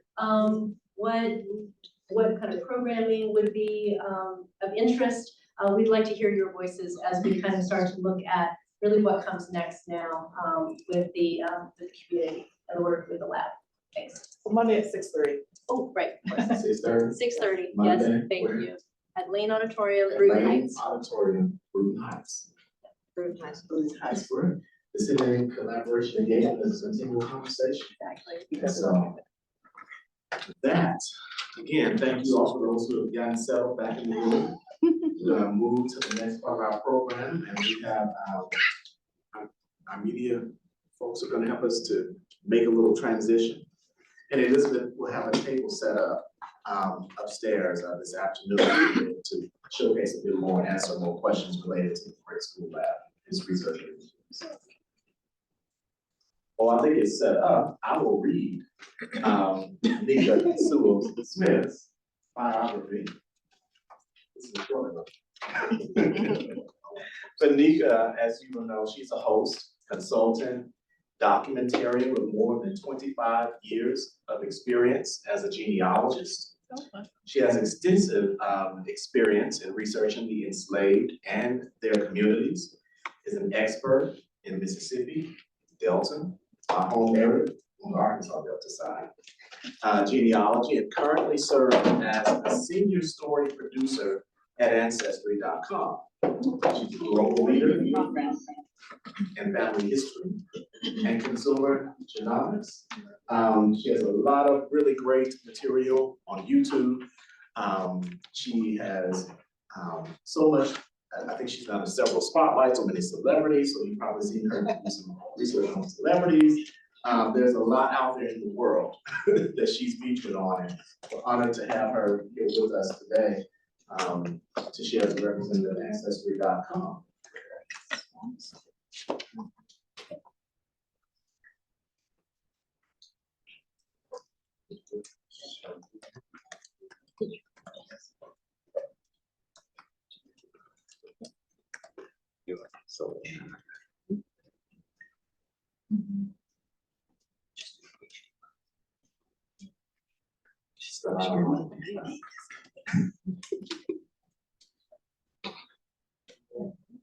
Is she coming up on yours too? Oh, all right.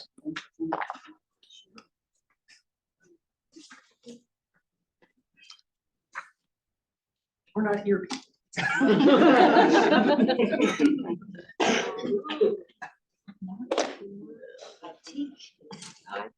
Yeah, the thing I don't do, but they do it well. I tuned out.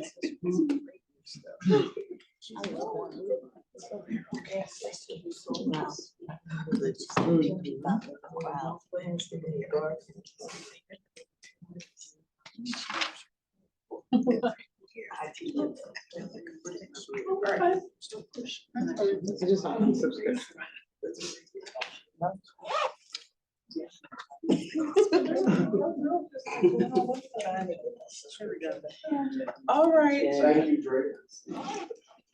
Yes, because I walk around. That's boring. Oh, I need to. I have my own dongle, but I'm not presenting any wild today, so you have all the things we need.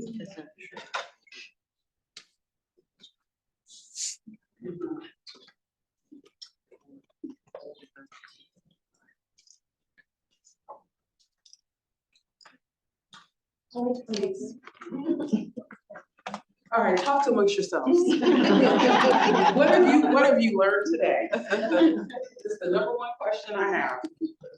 Don't all answer at the same time.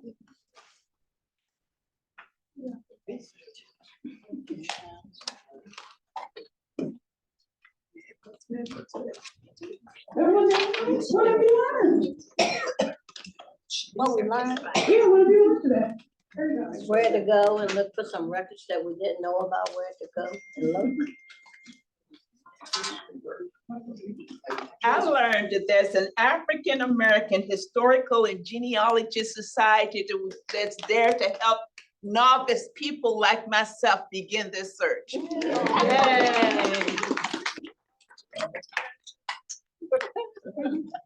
Yes. Online, you're welcome to answer the question as well. You're on Zoom. What did you learn from the workshop today? Something you.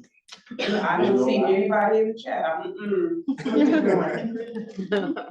Okay, people talking about attorney generals, we did not ask about attorney generals.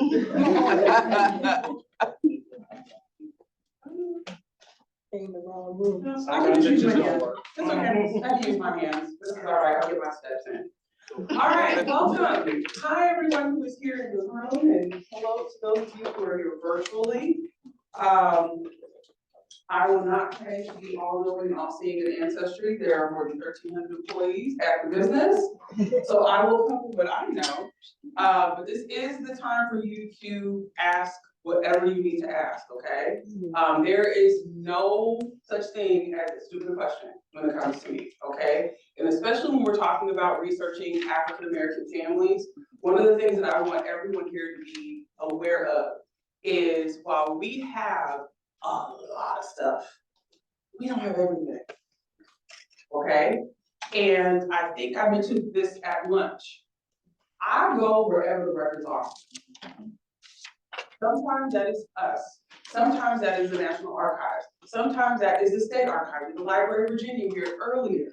Sometimes I might go to some of the people we partner with, like Family Search, because I'm trying to find my folks. And sometimes other places and other people have what I need. But one of the things that I also want to point out to you all today, especially in light of what was shared earlier by Lydia with the Library of Virginia, we all heard so many of those stories that she was sharing from the collection, Virginia Untold, right? We all heard that. Me, I can't leave no little boy and no little girl, no grown man, no grown woman that gets purchased by somebody in New Orleans. I cannot leave that in this room and walk away. I don't know if that's just me, but I can't do that because that's a city I research. So I have an update on that. Oh, wow. That I will share in due time. Breaking hot news. Breaking hot news. Hot off the press. Don't we love the hot off the press? All right, so let's get started. Let me come on over here. Click. Okay. Did you all know that Ancestry is more than just Ancestry.com? Yes. Who did not know that? It's okay, raise your hand. We're all friends here. I didn't know Find a Grave was. Look at you learning something on a Saturday. Yes, these are just some of the brands that are part of Ancestry. Okay, so again, remember I talked about there's more than one place to look for records. There's more than one ancestry. Right. Okay, so one of the things that I love, one of my favorite superpowers is newspapers.com. Mine too. Very listening. Yes. Let me get you all the way together today, okay? Because I think newspapers are probably one of the most underutilized research things in genealogy. And some have, let me tell you about the colored news section. All right. Yes. If you don't know about it, let me enlighten you, okay? If anyone has seen me do presentations before, one of my goals that I always want is I want you up all night long when you read me. And you have made mistakes. Yes. I want you up all night long. I want to ruin your weekends. I want your plans. I want you to be up tomorrow singing halfway asleep. I want you to all of that. Why? Because it means that what I did was effective and you can put it into practice. Well, girl, you're successful. You're very successful. It's so successful. 4 o'clock in the morning, 5 o'clock. Listen, I strive to please, okay? But when we're talking about newspapers, even ones that are not ones that are Black papers, because let me just go ahead and say that. Do you all know that there is a Black newspaper search on newspapers.com? No. Yes. No. See, look, because some of y'all ain't like, I didn't know. There's one. I will listen to the URL, I will change the life on Saturday, okay? But even if you didn't have a Black paper close to where your family lived, in the mainstream paper, they would have a colored news section. And it clearly is labeled that, or you will just notice that all the news has to do with Black people. So don't think that just because there wasn't a Black paper near where your family was, that there aren't newspapers. My other favorite thing that just launched, anybody here have family that ended up in Chicago? Anyone? A few hands in here. Okay. The Chicago Defender has been digitized and has been put on newspapers.com. Wow. Let me change your life. That's a Black paper. But wasn't it like Black America's national Yes, paper? it was a Black It covered the nation. national paper. Yeah. So it did not just cover news in Chicago, it's like the Baltimore Afro-American, the Atlanta World, the Pittsburgh Courier, these are national circulation Black papers that are basically like the USA Today for the Black population at that time, okay? They even had little dispatches. Actually, my uncle's aunt was one of the local reporters in Lake Providence, Louisiana, for the Chicago Defender. You see her reporting news backed up, talking about baptisms and stuff. So I'm telling y'all, just trust me, okay? So most people that I run into are all familiar with Ancestry DNA. We have marketed the hell out of that, okay? But people don't realize it's not just DNA, it's historical records. In fact, we started as a book publisher. And then 25 years ago this month, we digitized and put images online. That's how long the online sort of revolution of genealogy has existed. We started with the Civil War Pension Index 25 years ago. And look at how much has shifted and changed in that 25 years. Now, someone else brought up Find a Grave, that's virtual cemetery. Let's say you can't get to the location that your ancestor is buried at and they have a headstone. Someone will go out, a volunteer will go out and photograph it and upload it online so that you have a record of it, okay? Then newspapers can talk about, listen, I could have came here and talked about that for 3 hours, okay? Because I love that team, they're the best. Everyone's great, but I have a special affinity for newspapers.com. All 3, military records. I brought that up earlier, okay? If you're looking at Civil War veterans, this year's 160th anniversary of the end of the Civil War, 13th Amendment, Freedmen's Bureau, assassination of President Lincoln. I mean, I could go on and on. That's the first 6 months of 2025. All that this year. Wow. Notice, have we really heard anybody talking about it? No. We haven't. So there's that. Military records, again, thinking about next year, 2026. America turns 250. You're thinking of Revolutionary War, right? Revolutionary War pensions. Black folks, Black men were a part of the American Revolution. Their pensions are on full 3. Okay? So now we're done. This is the whole presentation, is one slide. I'm kidding. Now, also, we have pro-genealogists, which you may have heard of. That's our professional research arm. So if you're like, listening, this is above my pay grade, or I might need help, or someone that has a more specialized skill, you can reach out to pro-genealogists to help them. Also, the institution, libraries, schools that have access to Ancestry. Did you know that we provide access to Ancestry for K through 12 for free? There's even curriculum already associated. Her face is like, what? I'm blowing the lady in the front row's mind on the first slide, okay? We offer institutional access, so that's through libraries and in K through 12. If you have a history teacher, someone you know, and they want to incorporate genealogy into their curriculum, you can get access to Ancestry for free for you and your students. You can have it, in fact, it can be even turned on for the whole school. Do you also know we offer student memberships too, that are at a discounted rate? No, didn't know that. Military, did you know we do that too? No. Oh, so, some of y'all was in here like, what, hey, and now your day ain't just become, wow. See, I told you, I'm telling y'all, it's a lot.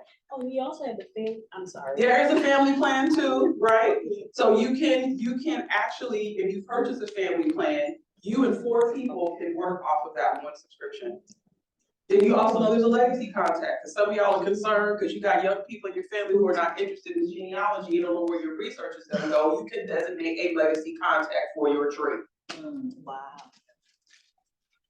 None of this stuff I'm telling you all is new. It's been around for years. It's just that because Ancestry is so big, And there's so much that's there. I think people just, it's hard to communicate all these things, but they're all there. So let's talk about ancestry. As of now, as of today, as of July 19th, it's more than 65 billion records are on the site. Billion with a B, okay?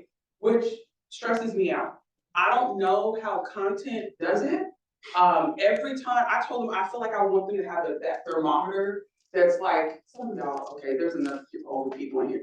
If y'all saw the movie Breaking Two, and you remember when they had to save the Miracle Center and they had to raise money, they used to put a thermometer up in every movie where they had to raise money or telethon. And you have to like get it all the way up to the top. I want our content people to do that for how many records they bring in a year, because it is crazy the amount of stuff that they process. And now that we have access to computer learning, it's even more. We'll talk more about that later. Did you know we have over 800 HBC yearbooks on Ancestry?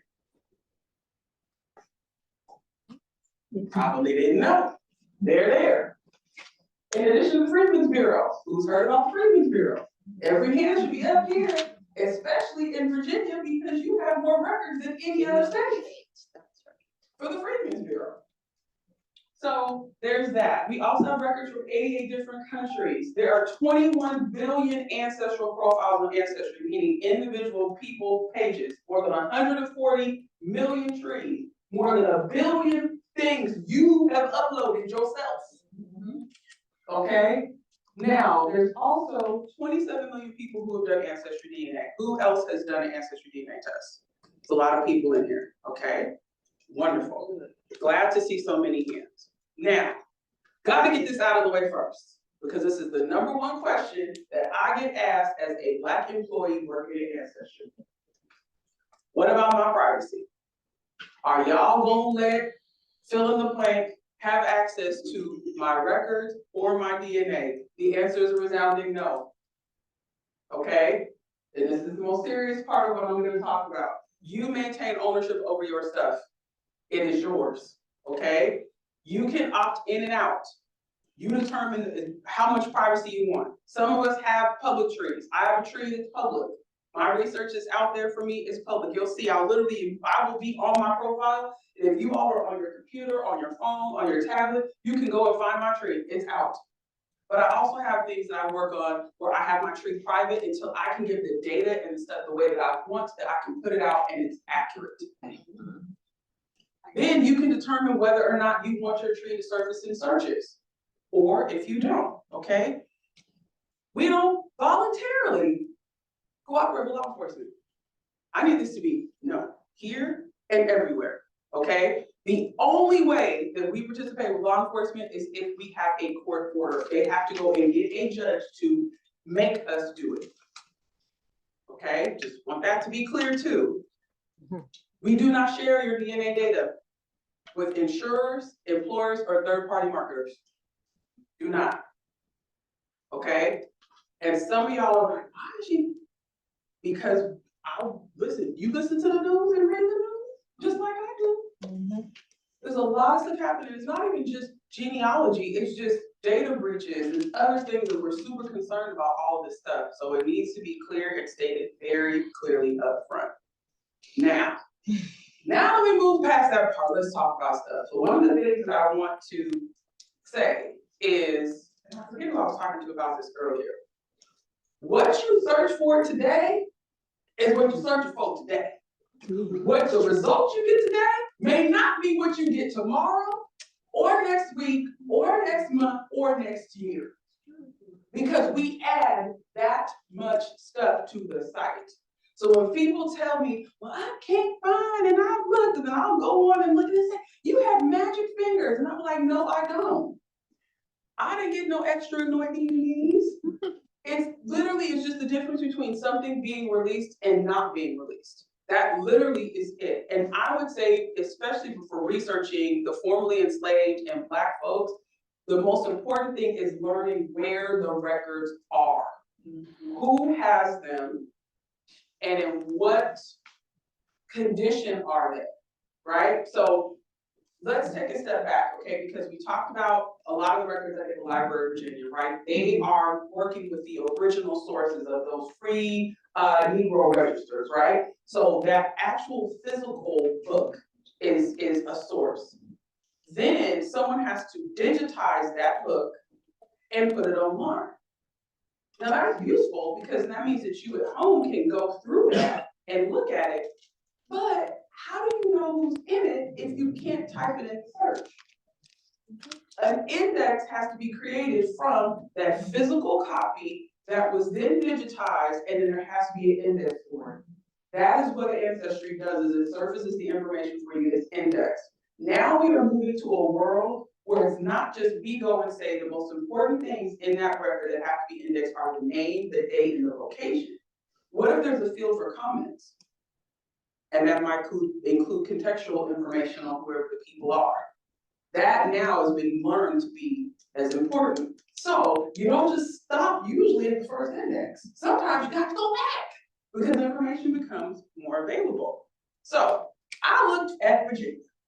And this is not everything we have in Virginia. This is just the most recently updated stuff. We've added city directories, and some of y'all are like, what is it? I will show you where to go and find when the new stuff gets dropped on the site. So that way y'all know how to get to it. And then, remember we just spent all this time talking about Virginia vote? Yep. Oh, yeah. The indexes for the stuff that Lydia talked about earlier are on Ancestry. It's more than 200,000 records.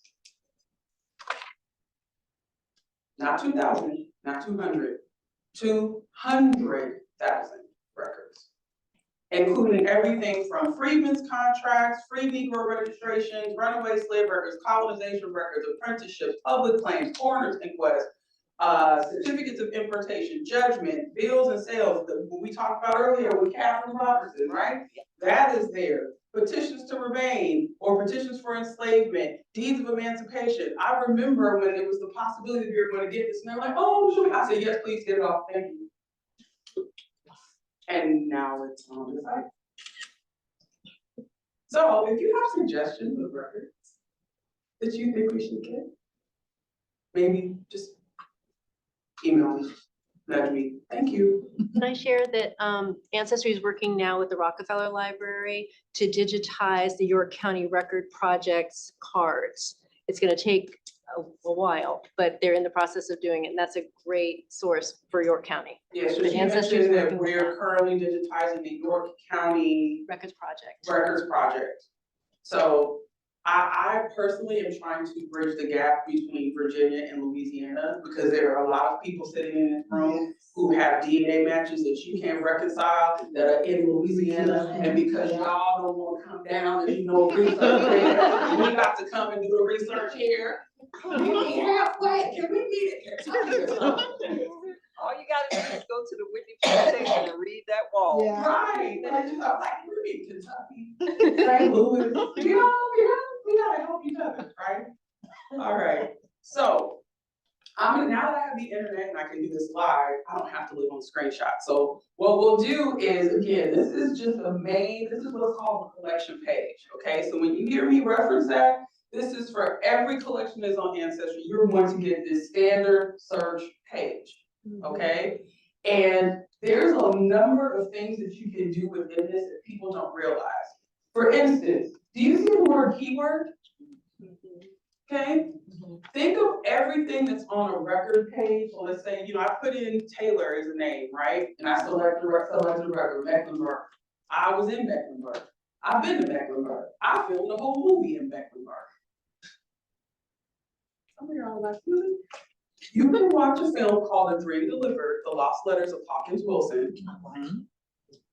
And that film, part of it took place in Galveston and part of it took place in Mecklenburg. That's why I did that. But if you come in again, this is the certificate of importation. You see in green where the URL is? That will take you directly to the page on Library of Virginia. Now, some of you, again, if you're familiar with searching on Ancestry, it may be a little bit easier to navigate the search there as opposed to how it is on LBA. Because I remember I've gone on LBA and I found things, but I'm again, I'm in the ecosystem, I'm used to searching this way. So I called out keywords because something you can also do when you're on Ancestry, and we'll try this out, we'll take it where it's been, is let's say in the exact record, the name of the county or the place is misspelled, or maybe it's a place that doesn't exist anymore. What happens when a record gets digitized and indexed is that if a place doesn't exist, usually what happens is it gets what's called normalized. So let's say, for instance, we're talking about where my family's from. The original parish or county was Carroll Parish. Now it's East Carroll Parish. So everything that happens now is East Carroll. Well, what if the record's under Carroll? Is it gonna surface or not? So that's one of the ways that you can use keywords, is you can put in, if it's a county that doesn't exist anymore, if it's a misspelling, you can search by keyword to see if it'll happen, if it'll bring it up. You can do the same thing with other collections. Most of the fields on Ancestry, on collection pages, have keywords, so you can search that way. So if we click this takes you to, again, the actual image. And I also wanted to call out as well, if it is transcribed, like Lydia talked about earlier, you can hit that arrow and it'll take you to the transcription. Say that again. Let me go back. All right, put in Taylor. I just put in Taylor. Why? I have a Taylor. I have leads that were here in Virginia. I don't know exactly where, but they end up in Louisiana. Okay, so here's a record for John Taylor. He's got Dr. Alan, Abby, Katie, Peter, George as enslaved people, and he's importing them in 1813. I click the URL. That takes me to the exact page. I didn't skip any steps. It's literally going to link out to the exact image. And then if the transcription has been done at that little, see where the red thing is? You hit that arrow and it'll take you to the transcribed version. And if it hasn't been transcribed, You're not gonna, yeah, the arrow's not there at all. Right. Okay. All right. So that's quick. That's not all the records on Ancestry. Those are just the most recently updated. I'm gonna take you to the place page because a lot of folks live on Ancestry.com. You do all your searches from there. Everything, it's multi-purpose. It's like Fabuloso. Okay? I like the purple. That's my favorite thing. Some people like blue, it all depends. But there's a lot of ways to navigate it. Somebody's pregnant. I'm the only person who uses Fabuloso. I like All right, so we're gonna talk briefly about ancestry DNA because this gets people caught in the matrix. The folks are so confused about what DNA actually does. I'm gonna show my results so that we can go through, you can see I am a real human and I do have ancestors and I do have records and I do have a tree, I have all those things. All right, so the number one question people always ask me is what's the difference between what Ancestry offers and everyone else? This is autosomal testing. Okay, that might be the biggest word you hear me use today, and you'll probably be like, girl, what is that? That means that it's both sides of your family. Some people think, oh, well, if I do Ancestry, it's just gonna do my mom's side. No, it tests both sides of your family, okay? Now, we have the ability right now to identify 22 regions and 63 ethnic groups in Africa. Some of y'all are looking at me like 63 groups. My little percentage don't say that because you don't know how to get to them, and I'm gonna show you how to get to them today. All right. Now, besides that, we've got 400 ancestral journeys. Some of y'all don't even know what that is. Again, people reduce genealogy and the DNA part to just the percentages. It is not just that. There's so much richness in your DNA results that I literally talked to somebody like 2 maybe weeks ago who created an entire album based on his DNA results and won a Grammy for it. Wow. And I was showing him parts of the DNA side he didn't ever see. And won a Grammy off of his DNA results. So if that happened with him, I can guarantee you it's probably happening with more people, all right? So the DNA journeys or ancestral journeys, oh my gosh, I would say, again, like newspapers, super underutilized. Okay, and again, when I start going live, you'll understand what I'm talking about. What that does is it maps your family history within the last 200 years. And you don't even need a family tree for it. And these 400 plus journeys, those are just for Black people. Black folks here stateside and in the Caribbean. Right. And it's gonna trip you out because the first time I saw it, I said, how did y'all do this? But I need you all to understand, that's how incredibly resilient our DNA is here stateside. And for some of it, it's gonna make sense. When I mentioned, again, my family's from Louisiana, so when I talk about Chicago, that's a place that everybody talks about because their family went there. When I talk about Detroit, or when I talk about Indianapolis, or even Ohio, that is gonna, that's gonna connect people in Alabama or Georgia. People who are in the Carolinas, where do they go? New Jersey, New York. Y'all are not your heads because I'm not telling you something you don't know, but what if it is mappable based on your DNA? That's what this does. Wow. Right, my brain went because you can see it. The other powerful thing is DNA matches. In particular, I talked about this a second ago. You have the downward migration of enslaved people from the upper South to the lower South. Where are they going? Places like Mississippi, Alabama, Louisiana, or goodness, Texas, which is hard. There's someone in the room just sides in Texas. Texas will stress you out. Louisiana will stress you out, but Texas is a whole other stress because Texas is, yeah, my family was in Virginia, but I didn't get to Texas straight from Virginia. Oh no, we probably went to Georgia and then went to Mississippi and then we came to Texas. It typically is like a fourth state, which sounds crazy, but I'm telling you, I'm not telling you anything that I don't know. All right. So in addition to that, you can link your DNA to your family tree. Why does this matter? Please, please, please, please, please do this. Because there are a lot of younger people testing and folks DNA testing who have no information about their families. And we here in this room, and we are here who are virtual, you all have the information.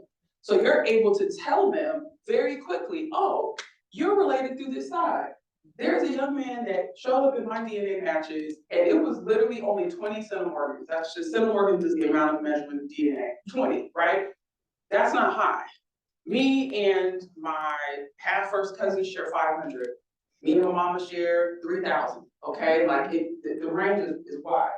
So this young man showed up in my DNA matches, and he only shared 20 centimorgans with me, and I knew that he had what we call a non-parental event, meaning that one of his parents was not his biological parent, off of 20. Just because of who all shared DNA between the two of us. I knew it was my grandma's side, I knew it was through her first cousin, I knew it was through one of the first cousin's kids, okay? Who in that line ended up in Texas? One person. That was it. So I'm saying, again, especially when we're talking about enslavement, that DNA, in my opinion, is what is breaking through a lot of records barriers because we literally have been carrying this DNA around with us literally from the very beginning. You can search your matches for people born in Nigeria and Ghana, and you might have African-born DNA matches who are tested. Think about that. Your ancestors survived the transatlantic slave trade. Your family has survived up until we are in this space in July 19, 2025. And you might have DNA segments shared with someone who is more recently connected to Africa, whose family never left.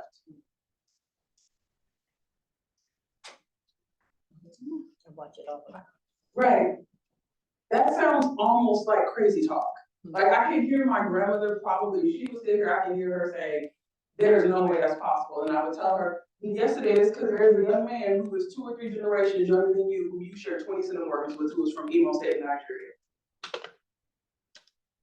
It's possible. It's happening. Traits? Do you care about your eye color, hair color, whether you have wet earwax. Your earlobes are attached, you like to dance. There's all kinds of, you guys are like, nah, there's all kinds of weird traits. If you're into that, that's a good one, you know. I'm not, no way, I don't care about my earwax, I'm sure you guys probably don't either, but you know, there's that is. Now, things that are additional too, now if you just have a regular kid, you don't have a subscription, everybody is getting everything that I just showed you on the last slide. But the other things that you may want that do require a subscription on the family history side are through lines. Love it. Okay, some people have a love-hate relationship with through lines because this is driven by other people's trees.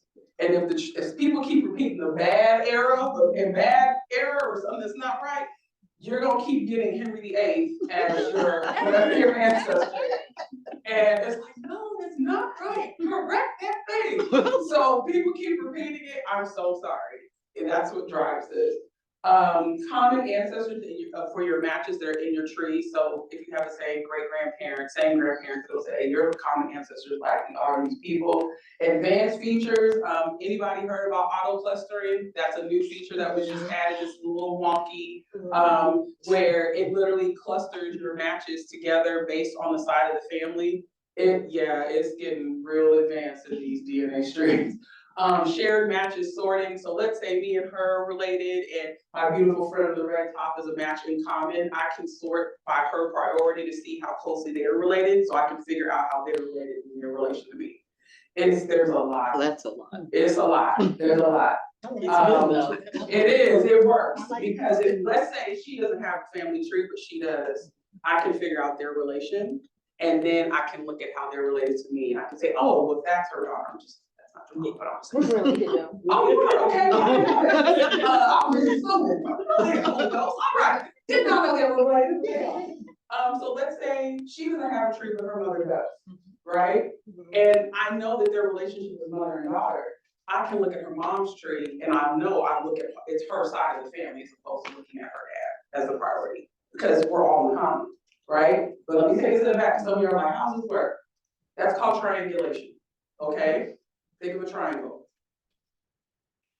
Now we'll make a triangle. Two, draw 2 lines, okay? I'm looking at my matches. She shows up as a match to me. She shows up as a DNA match to me.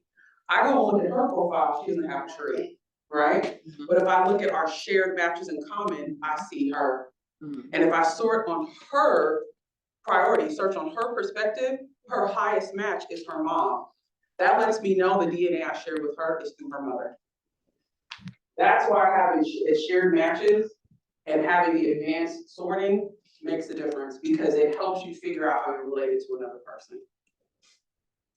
And if you weren't sure about that, go back to that example I just gave where I was standing in front of you and put the people that you're looking at in your matches in those respective spots. Think about a triangle. You may even want to draw one on a little Post-it note, right?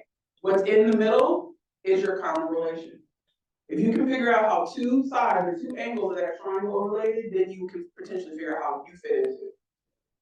That's basically how it works. All right. You can have inheritance by parent, which even looks at your percentages of your respective places across the world. You can see which parent influenced one thing or the other. So maybe dad gave you all Nigeria and mom gave you all Senegal or whatever it is. Your ancestral journeys, you can see those by parent, and you also have a chromosome painter. Now the ethnic groups in Africa, I have to have this on 2 slides because there's 63. Some of you may have heard of some of these, like the Hausa or the Nicka. I've been to Cameroon twice, been to Lesotho twice. They exist there. Go to Cameroon, great seafood. Been to Benin too, great seafood. Wonderful people, it's great. Highly suggest going to West Africa, going to Africa, period. Or travel if you have the ability to do so. More, Igbo. I'm sure we've all heard of the Igbo, okay? We now have the ability to surface ethnic group on Ancestry. Did anybody know this? Yes. I'm glad at least one person in the room did. Again, I'll take you through my results so we can see this. Also, went through our DNA journeys, okay? Again, that's the last 200 years, potentially more of your ancestral history that surfaces as a result of DNA. And there are Williamsburg-centric DNA journeys.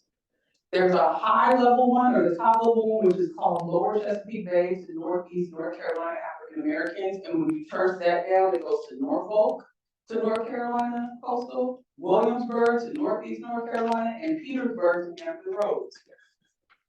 Some places in the United States, it'll even go down to a county. She's like, I see the wheels spinning, and she's like, oh, some of these descendants, they can test it and we can look to see who all has that other journey.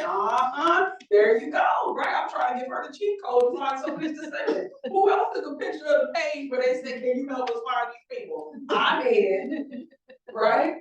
There's more. I couldn't even fit them all on here because that map, you all, it is stressful. When you see all of the ones, like I was like, okay, there's too many. Let me get the top 8. But Virginia and Southern Ohio. Some of you are like, why are these labeled like this? Because the people went to these places. Sure did. In droves. Yes. There you go. As my father-in-law would say. They went from these places in droves. Southern and Eastern Virginia African Americans, Central Virginia African Americans, Central Coastal Area African Americans, Central Coastal Virginia.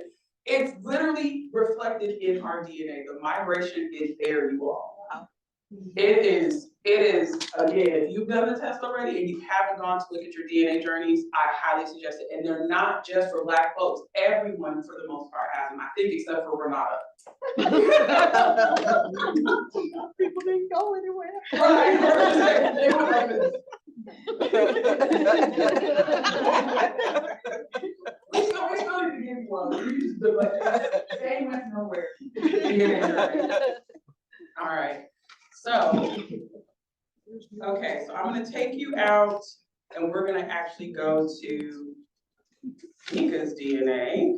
Since you're in Virginia and while you're pulling that up, I want to give you a little gift to prove that you actually have some Virginia roots. It's Norfolk. Just like it's not New Orleans. It's New Orleans. It's New Orleans, but in Orleans Parish. Okay, what I did? The parish is Orleans, but it's New Orleans. Right. Also, and that's one of my favorite things to do on Freedom's Bureau Friday, is to make them go to Louisiana and see people pronounce the names of some of the parishes and cities. That's a favorite thing about it. Because it took me a while, just like it's not Natchitoches, it's Natchitoches. Oh, yeah. Natch. Right. Okay. So, live from my DNA results. Wow. I call the orange one the big pork chop.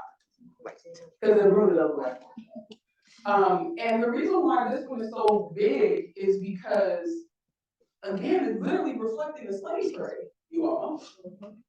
Like that's why. Look. If we are saying that 1619, the people came in not far from here, okay? And we're saying they're white, right? Now, some of these are connected to my European ancestors because this one is. Early Upper South Central. There comes Shelley, come back. I hope she doesn't watch the recording. We called her in. Why are you Now, what I'll also point out to you all is that you see all the little pins on the map? Yeah. Those are all my ancestors in my tree. Oh, wow. Okay, that's what they mean. That's what that means. Wow. Right, she's like, where is that? No, those are all the map locations. And if you mouse over the respective regions, notice, again, I kept telling y'all Louisiana, right? Yep. I'm not joking. If you click this one, it'll take you even closer. And the other thing that these do is they give you a timeline. They sure do. Okay? From 1750 to 1975. There's a history in here. And as you continue to go down, you can click on, you can get, look at this, 1750 to 1800. It'll reflect the people in your tree who were alive during that time period. Wow. See, I'm already up all night. I didn't tell you, didn't I say it? I said it. Now, there, again, because I remember I told you all I have ancestors who were born in Virginia, who ended up in Louisiana, okay? So then we talked about Cotton, who are the folks in my family that are reflected during that time period? That would be John Lee's parents, because they were both born in Virginia, even though he was born in Louisiana. And then there's 15 more that are in my tree that do this.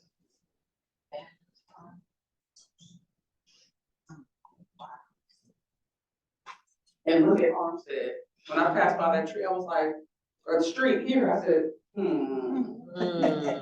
somebody leave me a clue in the name? Probably. What was that name, Armstead? Armstead Lee. Armstead. And then as you notice, the map is gonna shift. See how it left the upper south and now it's in the lower south, and it starts to get darker and darker and darker. What does that mean? That means that the people stayed in that respective area. What you're going to see is that when you start getting to the Great Migration, those lines are gonna start to see, Yep. Remember what I talked about Chicago? Yep, they went up south. What? Where it going? Right there. Okay? So as the Great Migration starts, you see how it's dark and that purple is starting to move and go to California, right? We know all of this in our heads, but it's different to see it. Go back to that day. Oh yeah, my day Yeah. is from Virginia. Yeah, go back. Rachel. What part of Virginia? Rachel Day. See, here, What part of Virginia? see, okay, so that's a great question she just asked. What part of Virginia? What part of Virginia? I can't tell you because my people are from Louisiana. We don't tell. This is why we need each other. Because y'all know where in Virginia. I don't know. I just have a whole state. A whole state. With counties and cities and towns, right? I don't know where. I'm still trying to find where. That's why the DNA helps, is because if I can route my DNA matches on that side down to a specific county or even a specific family in Virginia, then I have a fighting chance. I have a whole slew of Easleys from Halifax County. Oh, wow. There's a few Rachel days on my Pro Tools. You want to use them on Pro Tools. It's gonna go today on your Pro Tools. Right. Right.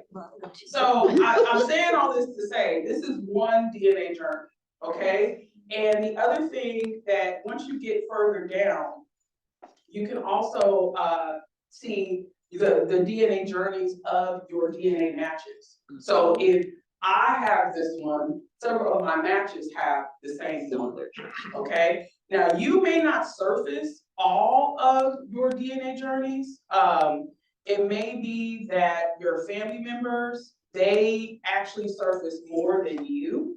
Oh, one last thing that I needed to do before we got out of here was I wanted to show you all where to get to your African ethnic groups. All right. So this is my pretty pie chart. My most populated region is Nigeria. No, Almost. then where it says ethnic groups. Yeah, okay. That's where it is. Did you all know that if you look at, there's more than just Nigeria, Benin, Mali, Cameroon, Central West Africa, you just want to pull 3% has ethnic groups. Yep. If you go and click here, it'll take you to Nigeria, and then it will show you the list of ethnic groups. Yep. And where they are. And if you click on the ethnic group, then it will give you a whole history of that group. If you scroll down, there are even videos about food and culture for the respective groups. Who did not know that this was here?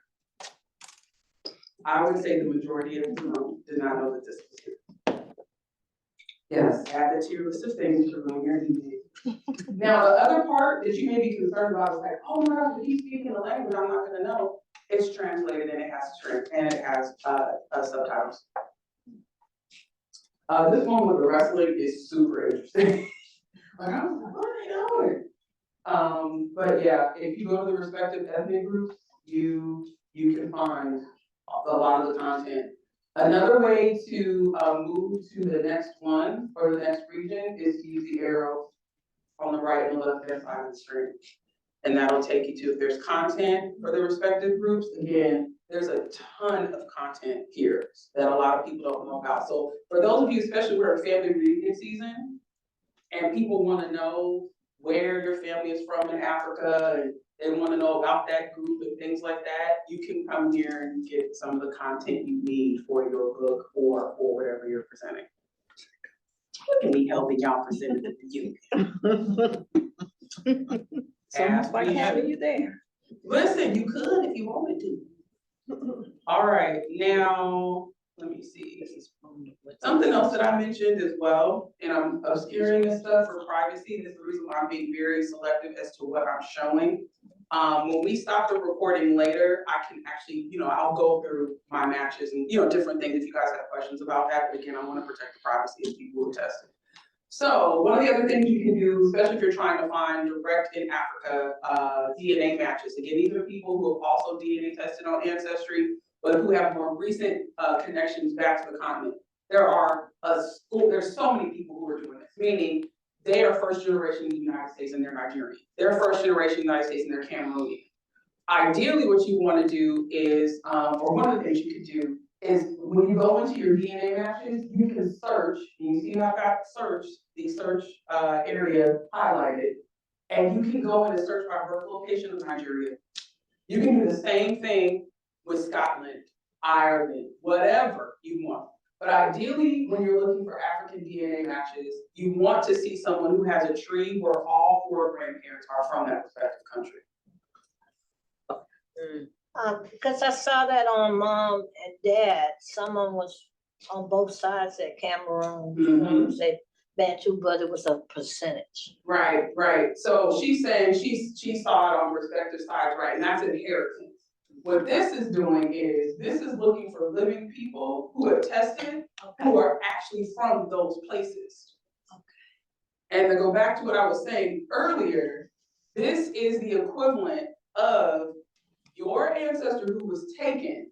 This person who has DNA tested is the family they left behind in Cameroon, Nigeria, Ghana, or whatever place you were putting in. I'm gonna say that again. Okay?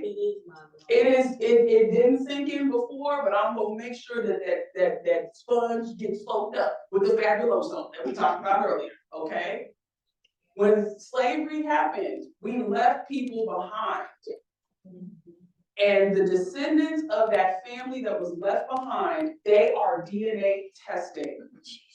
And we are DNA testing. And we potentially share segments of DNA that have survived the transatlantic slave trade. That is what I am telling you. And that these folks who are probably 100% Nigerian or 100% from Cameroon, they are your genetic cousins, and they can tell you the exact place your family was taken from in Africa. That is what I am telling you. All because you spin the two, they spin the two, send it off to a third party, process it, and then boom, they show us a match. She's processing. That is a lot. The one thing that I often say is that our language was taken, culture was taken, but they forgot to check our cheeks. And I would even argue the culture wasn't taken. Because sometimes when I see people sharing videos on social media of folks in West Africa and they're all singing and we're like, oh, I wish I had that. And I said, actually we do. Sit up and watch these videos and be like, right. How do we all know Tevin Campbell, can we call? And coming in, or how do we know to start doing this on? Do, do, do, do, do, do. Come on now. Y'all don't do electric. Why do we all do this before I let go? That's not cultural. Yeah. We do the same thing, and we're over here wishing. We already have it. It's over here. This is true. It's something that just could not be taken from us. So please, if you have never gone through the process of searching through your matches for people born in, just bring up that list, right? Maybe have one tab of your admixture percentages and choose the top locations and put in those locations and searching in your matches and see, you will see them and you will know based on their names. She just did it. Have you ever done it before? No, and I did it for the 1% because I had, my indigenous is in South America. Okay. Right. So she did it for a low percentage. She didn't pick one of the ones that was high percentage, and her face is over here stuck. Because I have all these matches. She has a bunch of matches. So here you are. Look, here you over here to put yourself on Good Times, and you should have been on the Fresh Prince. Let me be Jeffrey. I see your head. And y'all know I'm getting ready to cry. My parents know that I'm getting ready to cry. Good. I am here to wreck everyone's afternoon and evening. That is my job. Yes, ma'am. So I have heard all about the features and things that, I mean, from different people I've talked with. I've never done this before at all. Are there also connections to like Native American and different cultures? So she asked if she's heard all the features, but she's never searched through the trees before. Here's what I will tell you, as someone who, if I had my wallet up here with me, could take the card out and show you that I am an enrolled citizen of the Cherokee Nation of Oklahoma. Okay? I went through the process, submitted the birth certificate, death certificate, all the stuff, did it, enrolled 20+ family members. One of the things I will tell you is that there are people who could be enrolled in a federally recognized tribe or not who are DNA tested. I'm telling you that they do. Now, it's not a blood test. These are just folks who were doing ancestry. There are people that I share DNA with whose ancestors are on the by blood roll of the Cherokee Nation. Mm-hmm. And they're sharing DNA with me on the side that it needs to be. It's my dad's mom. The relation is coming through my paternal grandmother. Both of her parents were freedmen of the Cherokee Nation. Her grandparents were enslaved by Cherokees. Now, the reason why I'm qualifying this in this way is, yes, there are people who would be identified or could be enrolled as a citizen of a respective nation. Now, whether or not they themselves identify that way or they have chosen to enroll, that's a whole other different conversation. But what I do want to bring into this discussion is whether or not there's the ability to prove it on paper. Those are different things, okay? And folks come to me all the time saying, I believe I'm Kool-Aid. I'm just gonna call it that. Whatever. I believe I'm this. And the first question I ask is, where's your family living that's supposed to be connected to this group? Secondly, is that group in that place? Absolutely. And if that group is in that place, where are the records documenting that group? Who has them? Then from there, did your family stay around long enough to be documented by that group? You see how we had to go from place, who's there, who has the record, is your family documented enough? It's quite a few steps, and that's even, I would even say that that's also when people are trying to validate their connection to maybe historical events for a well-known person. I do the exact same thing. Because sometimes that's folks' motivation for starting genealogy. And for me personally, I would much rather run into that than start my journey chasing it. Because you end up with confirmation bias. And I always tell a story about a lady, ooh, I love that lady at the Genealogy Society. Ooh, she used to come with that binder. Y'all know what I'm talking about. Because we all got one person like that. She came with a binder every week or every month. And she had One research question, she was trying to validate who her great-grandmother's father was. And it was this man, and every piece of evidence was saying it was not. But she refused to engage, and we all be like, come on, it's right there. But she was just dead stuck on that. Sometimes people are like that. So we just let them believe what they want to believe. Yeah. But I get it. If you want my advice, run into it, don't chase it. Getting back to the Native American. Our family says that we're part of the Heron tribe. We have the documentation, but a lot of the people are not showing up with that Native American in their DNA. Right, right. So she said her family has the documentation, it's there, but when folks are DNA testing, it is not showing up. What you have to think about with DNA testing is, however far back the ancestor is that introduced that respective ethnic group into your family, each time another generation gets introduced, if you don't have someone else that's bringing that in, your ability to inherit that gets cut in half. So if it's a great-great-grandparent, that means that by the great-grandparent is 50%, the grandparent is 25, your mom or your dad is 12 and a half, and you can only get 6 1/4, up to that much. Does that make sense? Yeah, well, I did hear that, I heard two things, that you don't pick up all of the DNA. Correct, you And don't then I pick up all the also DNA. heard that Correct. there's not enough Native American DNA for them No. to compare. In the pool to compare.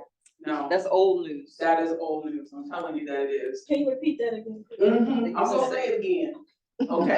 Because she's still stuck on her back. Hold that laptop. I can't. I'm addicted to the ancestry, I'm sorry. What I'm saying is, again, if starting, and usually it's always a great-grandparent or great-great-grandparent, somebody who's full blood, 100%, whatever it is. It doesn't matter what the respective ethnicity is. If that person is from that group, and there's not another person on that side of your family who has that particular ancestry that is in the mix, your ability to inherit that 100% gets cut in half in the next generation, right? And then if that still isn't introduced to the next generation, then it gets cut again and again and again. So that by the time it gets to people who are DNA tested, you only have up to 6%, 6.25, really 6% of that DNA can potentially be passed down to you. If it's a great-great-grandparent who is 100% whatever it is, it's up to 6%. That's literally just probability. You could get 1, your brother could get 5, your sister could get 4. It's very variable. So that, right, and the thought process that Native American people don't DNA test, they do. I'm telling you, because I see them in my results. So it's, sometimes I think, especially with us, what we heard is Native American, or what people perceive to be that, is more likely European. Or a mix of European and Native American. And it just so happens with that respective ancestor that the segments we inherited are the European ones and not the Native American ones. Right? There's a lot of kind of weird stuff that happens with things genetically. And so I'm more with the favor of, okay, if we see it from a genetic standpoint, great, but I still want to substantiate it on paper if I can. So my question is, we got a couple of us in the room right now. We are matches to each other, and some of us not showing up. But when we were on Zooms with our cousin in Louisiana, they say do the GED match. And when we did our GED matches, we are related. I'm trying to figure out why ancestor is not. And then 1989, when I did Ancestry, all of those cousins that was on my thing, they disappeared. And I wonder why. Did y'all cut out a centimeters? So what happened? Because I was Jewish 1% and I was Native 1%, but it's not even showing up now at all. So you're raising, there's a couple things she said, and I'm repeating this for people on Zoom. She mentioned having trace amounts of DNA, right? Lower than 5%, and how some of the things that she had showed up at one point and then don't show up. As we update the algorithm, those trace amounts are likely going to get rolled into other areas. Or they will disappear. Because what we use is called a reference panel, and it's a bunch of kids that are representative of respective groups from around the world. And as we add more samples to it, we redefine the reference panel. So what you really should pay attention to are percentages that are 5% and higher.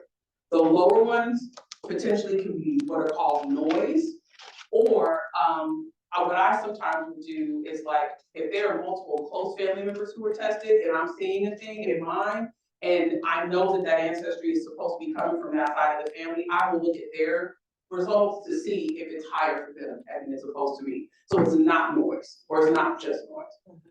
With regard to your matches, we only show matches up from 7, actually it's like 8 centimorgans and higher. We will only deliver matches to you that we feel confident about. If we don't feel confident about, we ain't gonna put it in. And we also have the reservation up in Charles City County, and they're there.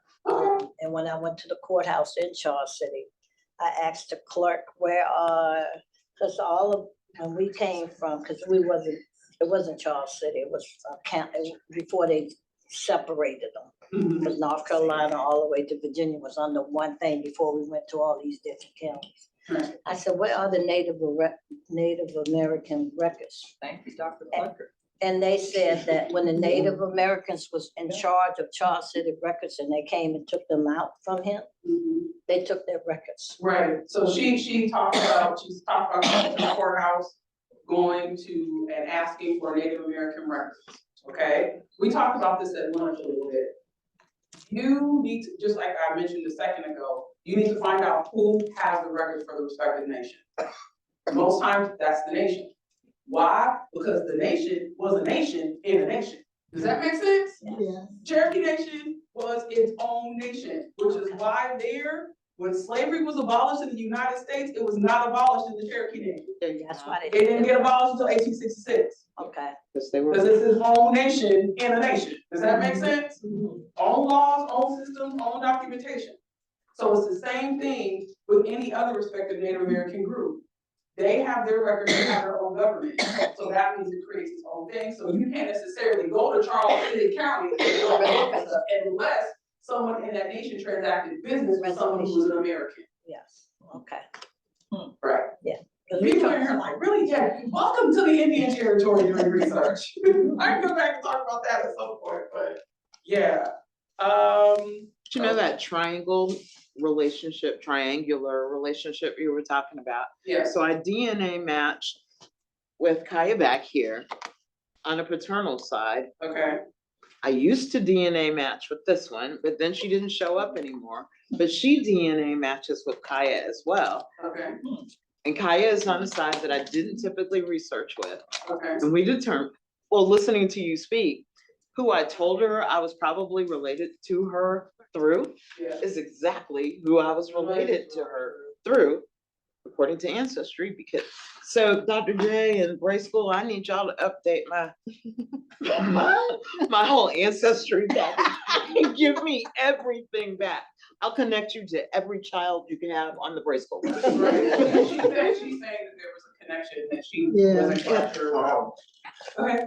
I was gonna say that, there are those of you who brought items to display, at 3:15. We have them out on the table, so you can go and arrange a table if you like. I know this is really great information, but if you wanted to take a few minutes, to do that, you can do that one interrupt. Just to let those who brought things to the table, on their table. Okay, well, table people, feel free. Go ahead and table. I want to show you briefly, this is what through lines look like. These are my great-great-grandparents, okay? And this is a video of me mousing over the number of DNA matches that connect to those respective grandparents. Okay. Yeah, that's a white man from Missouri. Okay. Right, I'm like, very interesting story. He was married legally to Sarah Bean, that's up there, and then they separated, and he had a May December relationship, and then she didn't want to be bothered with all the kids, and because he was having a mental break. And he had her arrested for adultery, the new wife. It was on the front page of the newspaper. Oh, really? Yes, and they got to fighting in the jail. This is all the newspaper. I told y'all newspapers got a lot of stuff. They got to fighting in the jail, and he, they told him they wouldn't release her to him unless he took a shower and shaved. Oh, wow. And that was in the newspaper. Oh, yeah, that was in the newspaper. All right, so before we get more into, again, I'm gonna go on to the side and search a little bit. I also want to spend some time talking about enslavement articles. Is anyone here familiar with this or even virtually? If you've never heard of it, then let me also change your life again.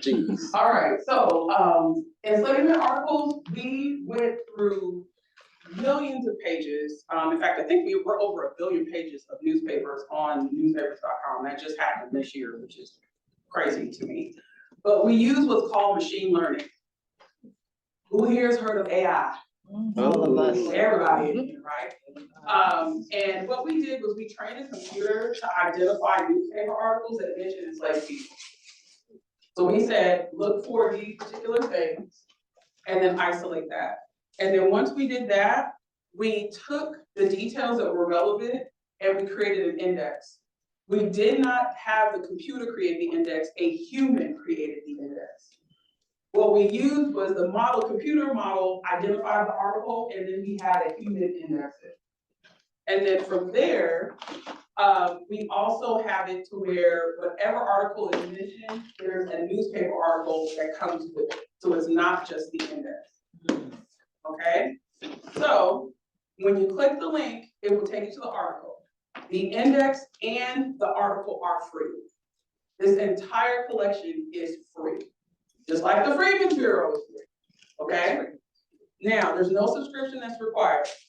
If you've ever encountered any of these indexes on Ancestry, it's basically doing the exact same thing as this. We have collections called the newspapers.com birth index, which we trained a computer to identify births reported in the newspaper and created an index from it. We did the same thing with obituary. Many of you might actually have come into contact with this sort of thing with the obituary index. We did the same thing with marriages, or maybe even stories and events, which is something happened. Let's say they held a cotillion and your mother was there and her name was in the newspaper. It will show up as a hint. That is the exact same thing that I'm telling you that we did for records of enslaved people in the newspaper. Okay. Okay, so again, free to search, view coverage is from 1787 to 1867. It's in the US, there's more than 150,000 articles and more than 750,000 enslaved people.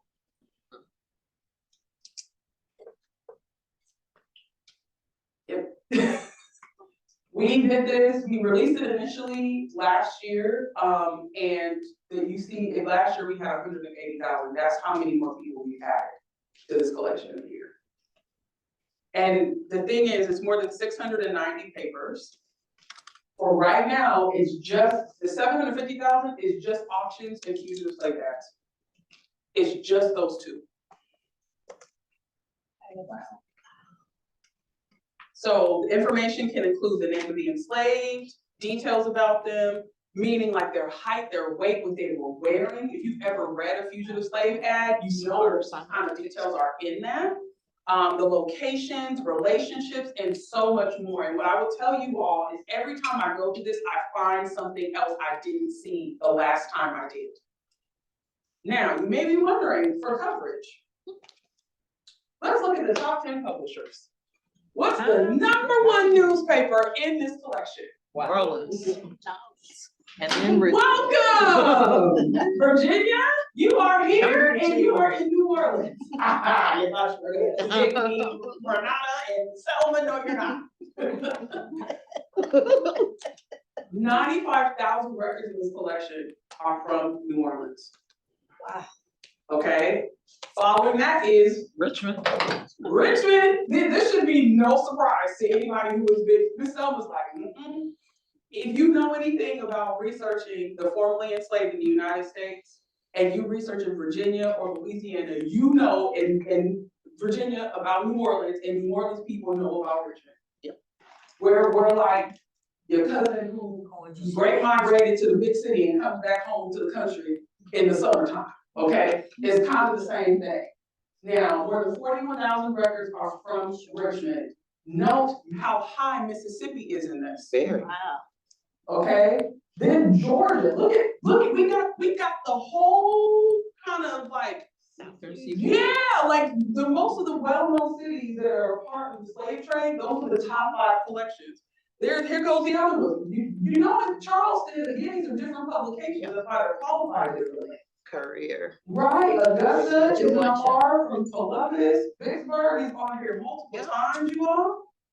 So I point this out because this is important, especially for those of you who are trying to reconcile, like I said, DNA matches where these people are in Louisiana, or we're trying to reconcile people up here and we don't quite know how related. It's possible that these records are in this collection.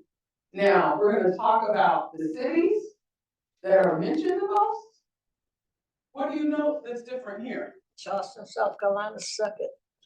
Charleston is second. It doesn't have to be though. I'm sorry? They're tied for second. Right, they're tied. Right, Richmond and Charleston are tied for second in terms of cities mentioned. We added Raleigh. Raleigh is added. And Nashville is added. One of the things that I noticed in this collection is just because a newspaper is in a respective location does not necessarily mean that the ad or the auction is for enslaved there. Right. Our thought process about enslavement is that, oh, well, they were enslaved just here. No. These were, just like we talked about the Pittsburgh Courier and the Chicago Defender being national circulation papers, slavery was national, it was international, you all. So some things I've seen, especially in Vicksburg, it'll say, it'll be a runaway slave ad, where the slaveholder's in one place, the enslaved is in another, and then they're mentioned a third location. And none of them are Mississippi. Right. But it's in the newspaper. But it's in the newspaper in Mississippi. Right. So these folks who were enslaving people have enough money to enslave somebody.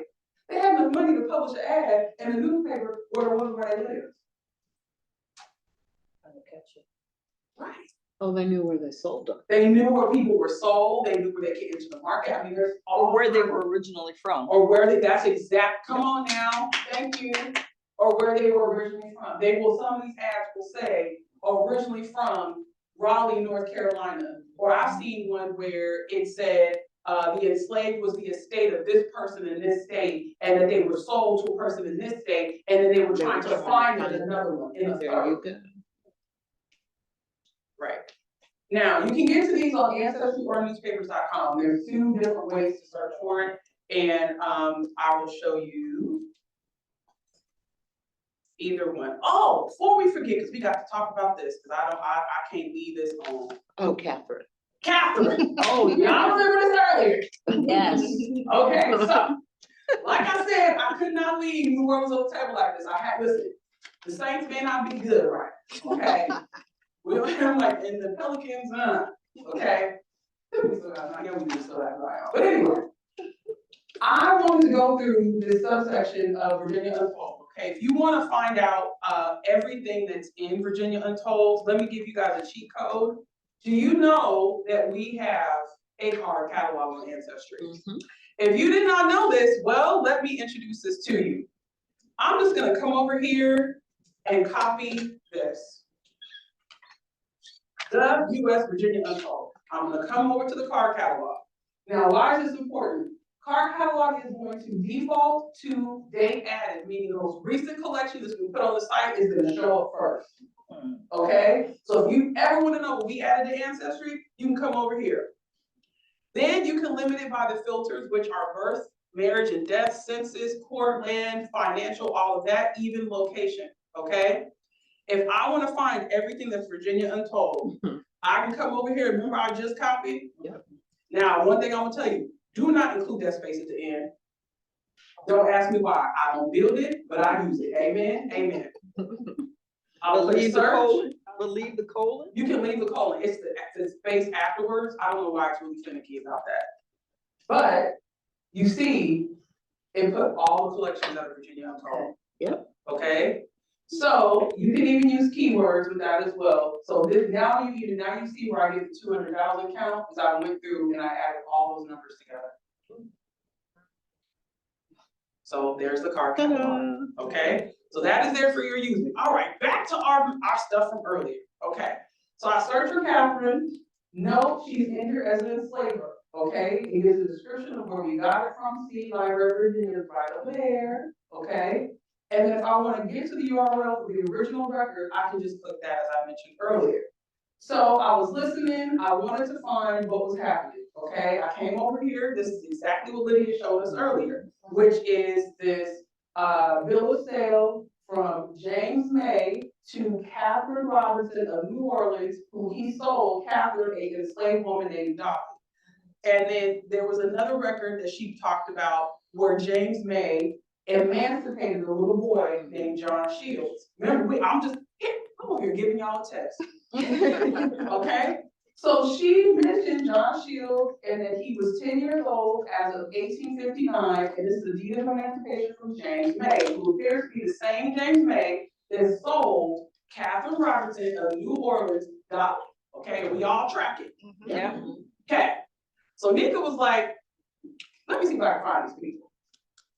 This is Petersburg in 1860.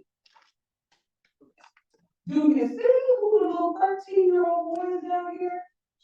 Living with a James Ford, who is a barber who's marked as mulatto? John Shields. Yep. Okay. Wow. Then in 1870, let's go to New Orleans. Here's Catherine Robertson, who was born in Virginia, who was in the household with her, with a 23-year-old barber named John Shields. Wow. Wow. Wow. Wow, that's awesome.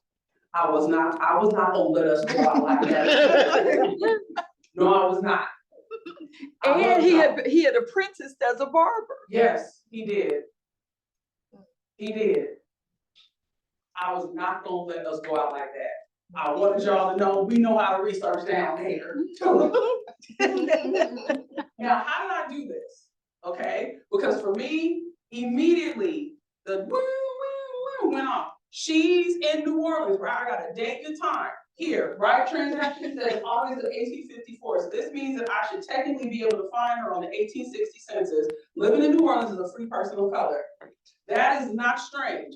New Orleans had a very big free person of color community.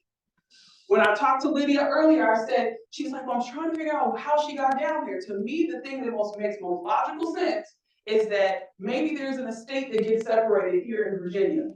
We know there's well-known slave traders like Armfield Franklin and Ballard, okay? If you think about Angola prison, you ever heard of Angola? Angola got a rodeo. They have it every single year. Who's in the rodeo?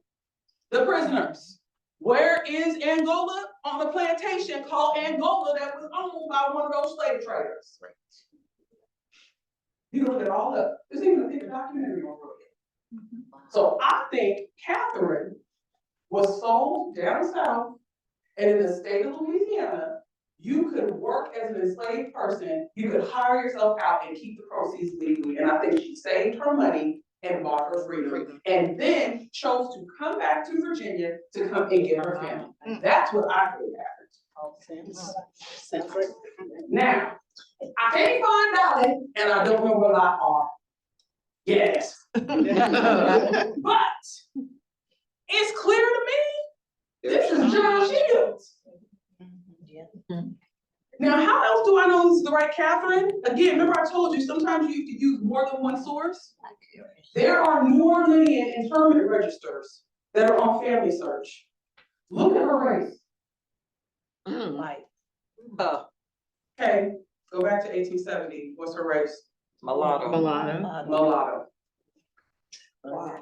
Okay, so every single time I delete somebody paternally that said mulatto in one place, but by the time they got to Michigan and Ohio, they turned white.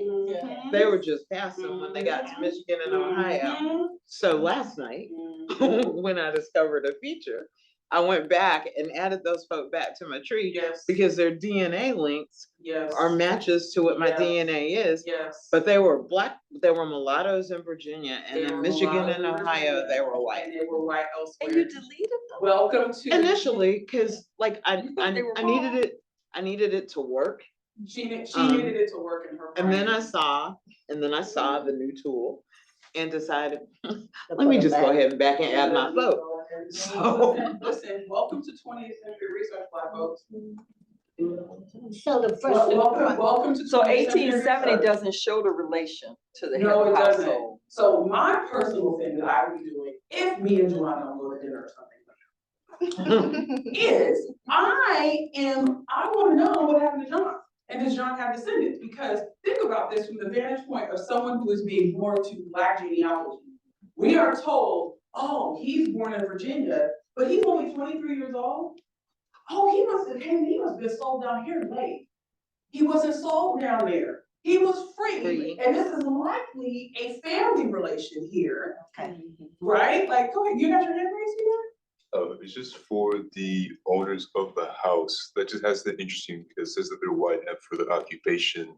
One of them is a steamboatman, the other is an engineer. Yes. And you see the other. But know who has the real estate? Yeah, it's her. It's her.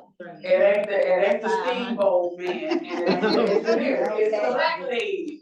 As it was the Black lady. She the one that got the house down there. Look, personal estate $500 and $1,000 of real estate. That's how people say it. That's a lot. Yay! That's how they would say it. Who is married? There's a George Robertson, right? Who's 30-year-old married? Right. I have so many questions. So many questions. So many questions. So our frustration is when you do the names, when my sister, I'm her sister, and she named her child after me. That's our problem. We got a lot of Mary Jones, Mary. But it helps. But It does help. it helps, but it's So there's frustration. process and people repeating them. And the thing is, the complication comes if the next generation has several people who name their kid the same name. So how do you delineate between Uncle John's married and my grandfather's married? And that is based off of details. Sometimes you have to go down to the exact census district to be able to delineate between the two. Maybe one has an actual birth date reflected and the other one doesn't. Maybe you have photos of the people. Sometimes you end up with this too with men who have the exact same name, live in the exact same county, and you're like, well, which one is which? Like, again, me and these Easleys. There were two Henry Easleys in Halifax County, Virginia, but one lived in Staunton. Did I say that right? Stanton, sorry, we're not being correct. One lived in Stanton, and then the other one lived in another spot, but it was both the same county, but everyone kept conflating the two on Ancestry. So I literally had the name on my tree, Henry Stanton Easley, in quotation marks, and the other one was the other spot that they were in. So yeah, it's a tax list, it's anything you can get that's gonna be able to clearly separate the two. Yeah, Right. we running with the Abraham, when Louis Gates came down to do the Charles City thing, there's an Abraham grandfather of mine, and then there's an Abraham uncle, which is his grandchild too. We still, even when they did our stuff, we still like, they still father and son. Right, right. Well, I mean, and that's the thing, that's the answer for right now. We don't know, going through time, we don't know. Again, as new records become available, stuff gets digitized, the answer that we have for things right now is what it is for right now. And that's perfectly okay. Okay. Like, let me affirm you all. The answer we have for right now is for right now, and that's fine. If you gotta change it later, do you really honestly think I'm gonna be like, it ain't that you was wrong? Wrong. You had it wrong. No, because I'm likely gonna use what you had, and that's all we got. I mean, I look like walking up to you telling you you was wrong. That's medical correction. And really, other than let me free all of us. That's right. Okay? Just because it's in a book. That's right. No me. I'm not telling you not to read, but some people have made Some really unfounded conclusions that folks have latched onto that just because they're printed. That's right. That's right. And if you have evidence saying otherwise, stand 10 toes down that you're correct, okay? And if you need me to come and clap along, I'll be. Yes, ma'am. So the resources that are free, how do you access those? So if you are on Ancestry, registered account, if you can't get to a thing, we'll say, sorry, baby, you can't get to that. If you can, it's just gonna be open. It's gonna say for the low price of Pay $19.99. $49.99. But that's where I start at. So the part, so you're saying if you have a paid registration, No. this part is free. No. If you don't even have anybody can have a free registration on Ancestry. For a week or? No, anybody can have a free registration on Ancestry. Okay. It is not time limited. Okay. There are scores of records. Like I think 1950 census is free. Anybody who has a registered account can search and save records from 1950 census. Just like you can search and save records for this. 1950. Yeah, there are certain. So you have to register. Yeah. For this. Okay. Right. That's it. There's no cost. But then you get addicted and you need the $222. Yeah, that's what happened to Right. me. I started with the 19%. So one of the things I want to point out about enslavement articles, I was neurotic about us creating a map, and that was on purpose. Because I felt like I needed people to see at scale how many articles were in respective states. And not only that, but I also wanted people to be able to go down to the county. Wow. Wow. Some of y'all are like, I didn't know this did. The newspaper thing. This is the newspaper thing. Did you know this? It That's a is road trip really, on the really map. good. Right, Are you be amazed at the stories you find? right, Oh, look at y'all sit. right. So y'all bring up Charles City. Charles City. So I just clicked on Charles City. There's 357 mentions of that. We'll go to look at Finley. And then look at, this is the level of detail that's there. He's male, Negro, enslaved, 37. And it's obviously it's a runaway slave that Because we auction keep date Bounty. or bounty on freedom seeker, October 21st, 1830. Auction place, courthouse in Charles City County, jail, July 16th, 1830. So see the difference, 3 months or so between the two.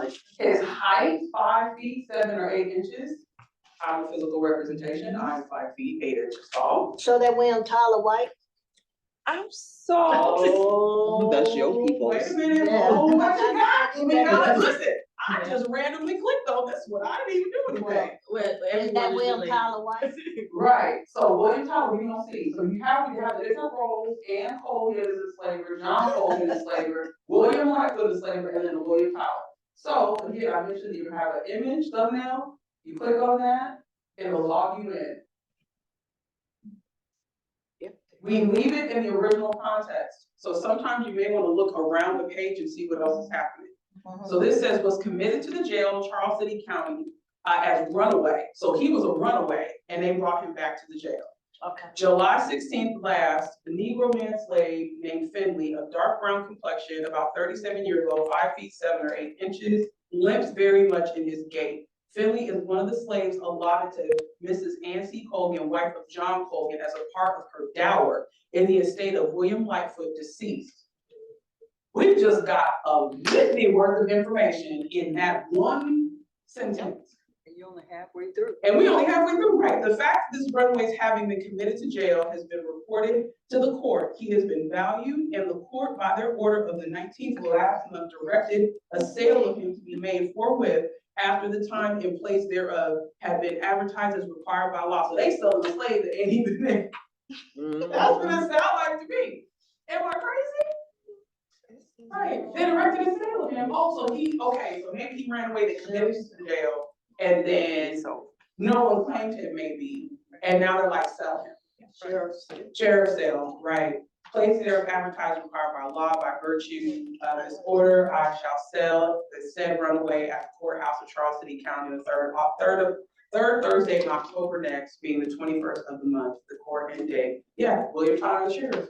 That's why he's the other. You know, it's done on my birthday. He's what? What He's is he? the sheriff. Okay. Yeah. Yeah. So. I'm intrigued by the use of freedom seeker. Mhm. Did that language get changed at some time in the 25-year history of ancestry? Yeah. Did you do that? I didn't make the change, but I was asked about what little icon to use for these. People mention. Now, when you go on the newspaper's version of this, and oops, let's go back. Yeah, please. It's very similar, but it's in the newspapers.com format, where you can select the various checkboxes. So if you want to search for the height, the weight, the enslaver, enslaved person, same thing that you can do on Ancestry with the free text form. Something else I also want to point out on newspapers is, let's see, we put in Finley as a search. Come to categories, enslavement. Okay. The other thing you can do too is for your newspapers, you can select Black history.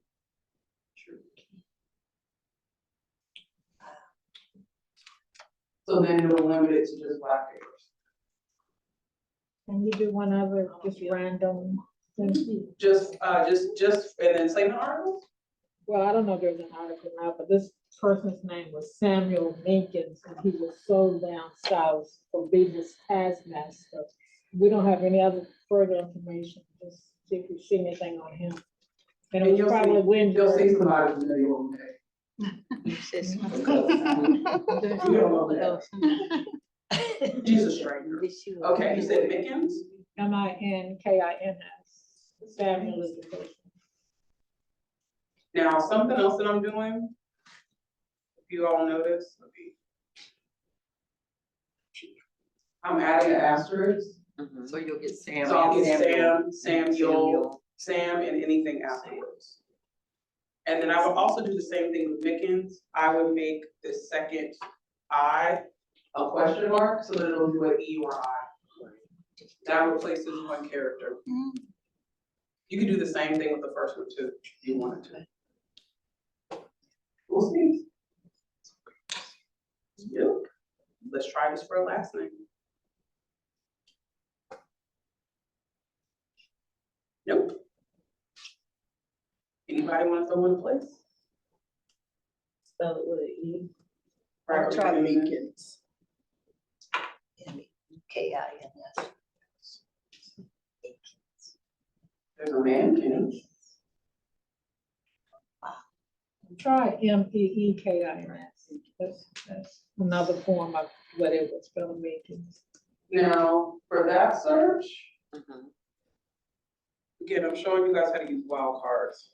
That's an asterisk. The asterisk is one or more characters. So that'll be M-I or M-E-E. Gotcha. Okay. And then you can do another asterisk. So you want something that's M, K. Yes, ma'am. So I have a question about the name. So my last name is Armstead, but it's Armstead without an I, and then they have a set of Armsteads with I's. So what I was told was the ones that dropped the I, the enslavers said that they would be able to get their education. So automatically the ones without the I are the smarter ones. I'm just biased. So I've come into contact with people who have the I, and I'm like, okay, we're related. And they're like, no, we're not related. So how do you go about trying to convince someone, like via the tree, that you all were related? Well, people are just weird. That's the first thing. So she said there's two different spellings of the name, people from the same geographical area. Okay, and some folks are like, I'm related to them, and I'm like, they constantly say that. yes, that's common. Lord today. Okay, so once I finish rolling my eyes and sighing deeply. The other aspect of this is people, the literacy rate we have now is not what we had back then. And so, like, unless somebody has some sort of oral history that they claim that this happened, I don't believe that. Typically what I see, because I live in Tennessee, and I see people with the exact same last name, well, one has an E and the other one does not. And it's the exact same families. And it may even be just the difference between one group of enslaved people that came from that slave owning family and another one. Or it could be the slaveholding family and the formerly enslaved, right? Where, one last name that we have where I live is Sain, S-A-I-N. And the white Sains don't have an E, the black ones do. So really it's all substantiating in records. Like for me, that would be where the rubber meets the road, you know, and if folks are still wanting to do this whole, well, he educated with what, just let him believe it, girl, go walk around your paper laughing. That's what I would. So I found out well, we always knew that from generation to generation, that a lot of my mama's side, and probably daddy's side did it too, but colorism. Like the light ones that could pass for white, and they went to Ohio everywhere, or just some of them stayed here. And the dark ones, and they still do it. They came from the same grandparents and the same thing. And then when we do our DNA, we really find out that they are the same people. It wasn't the educated ones, or it was like a colorism they did. And a lot of us went through that generation after generations. And then you find out, oh, who are them people all the way out in California that's white? And then they call you on the phone and say, I see you, but I'm white, but I don't know about the African. I said, are you really white or did your parents bow? I can show your aunt that looks white. I can show your aunt that's right here with me. And we was in the emergency room, they thought she was white. Yeah, they came out and said. That's what it is, the racial designations change. And, you know, again, just to make you all acutely aware of this, your driver's license is not a race. It doesn't. So at a certain point where we've been able to use race as a way to know that those are our people, when we start getting into 20th century research towards the end, we will not have that in some ways as a benefit to us anymore, because race is not included on things unless somebody self-designates it. So me and my different name is actually going to be a benefit to me, because you're going to know it's me. Oh, geez. Well, listen, so again, folks make fun of these Nickas and Seans and so-and-so, but you don't know that those are your people when you don't have other things to filter in to know whether or not that's your person or not. Remember Imitation of Life? Yes. Yes, Sarah Jane, I believe you did. Yes, ma'am. I know that we're focusing on the US, and I know that we're also about out of time. I'd like to ask a different question. What is the prospect for using Ancestry.com for Caribbean-based? I'm so glad you asked about the Caribbean. Okay, most people come to Ancestry and they're either here when they're logged in, or they go straight to search. Well, one of the things that I want to call out to you is when you go to the All Collections page, it is going to default to the United States. Don't forget that you can use this map to do North America, and then go to the Bahamas, Barbados, Belize, Dominican Republic, Jamaica. We have records for those locations in that spot. They seem to be significantly, it seems to be harder to do that search, and one of my questions, or I'm wondering, is it because to some degree, my experience is that Caribbean collections are maintained much more at the local level and require you to go to the archives as opposed to digitizing them? Yes, to repeat for the folks online, she's saying that most places in the Caribbean stuff is kept locally. That's correct.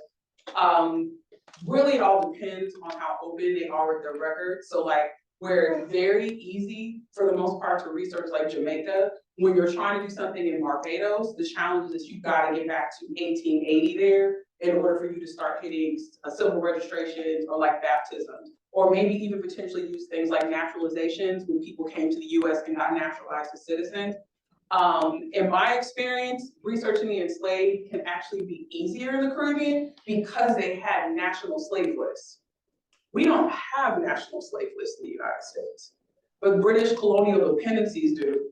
We have those too on Ancestry. So, and slavery ended 30 years earlier in the Caribbean than it did here. So my suggestion would be, if you're having challenges with the Caribbean nation on Ancestry, I typically work in tandem with Family Search on that. A lot of times, especially too, we just have the index information. The images might be on Family Search that might add a little bit more context for what you're looking for. If there's an 1865 census of colored people in York County Bruton District, is that something that was done throughout the whole state of Virginia or just local areas? I don't think, from what I remember, Ms. Selma, there wasn't like a state mandate to do a census in 1865 all over Virginia, was there? Because most of the ones I've seen that are like censuses like that are like Freedmen's Bureau censuses. Yeah, I'm talking to you. It's Freedmen's. It's Freedmen's. Right, that's what I was thinking. But it's sometimes it's like location specific, and it may have been commandeered as a result of like the Freedmen's Bureau field office wanting to take a census there. In that area. Right, but there are some states, like Kansas has a state census. If any of your family ended up there, or someone migrated to Kansas City has a city census that happens yearly. It really all depends on, again, where you're looking and what they did. Yeah. There's a few online here. Okay. Number one, is this presentation available? No, it's not. I'm kidding. I'm kidding. It is. It's supposed to be recorded. Okay, so you gave us permission to record. And the slides, I think someone asked about those. Well, if they watch the presentation, they can see. I'm gonna say you can rewind, baby, and pause. I promise I won't do nothing. Let's see, did she say there was a way to override bad trees and through lines? I couldn't get it. No, wait, listen, please submit your feedback. One of the things, sometimes you all might get a pop-up window that says, do you want to participate in a survey? Please respond to that, okay? Like, I cannot beg you anymore as a Black customer, please respond to that. Because typically we're reaching out to you to ask you questions about your experience, and I can't help you if you don't help me help you. Okay. Just like the man said with the lion going through the neighborhood, y'all saw the thing when they was talking about mountain lion going through the neighborhood. He said, I seen it, see me. I need you to help me help you, okay?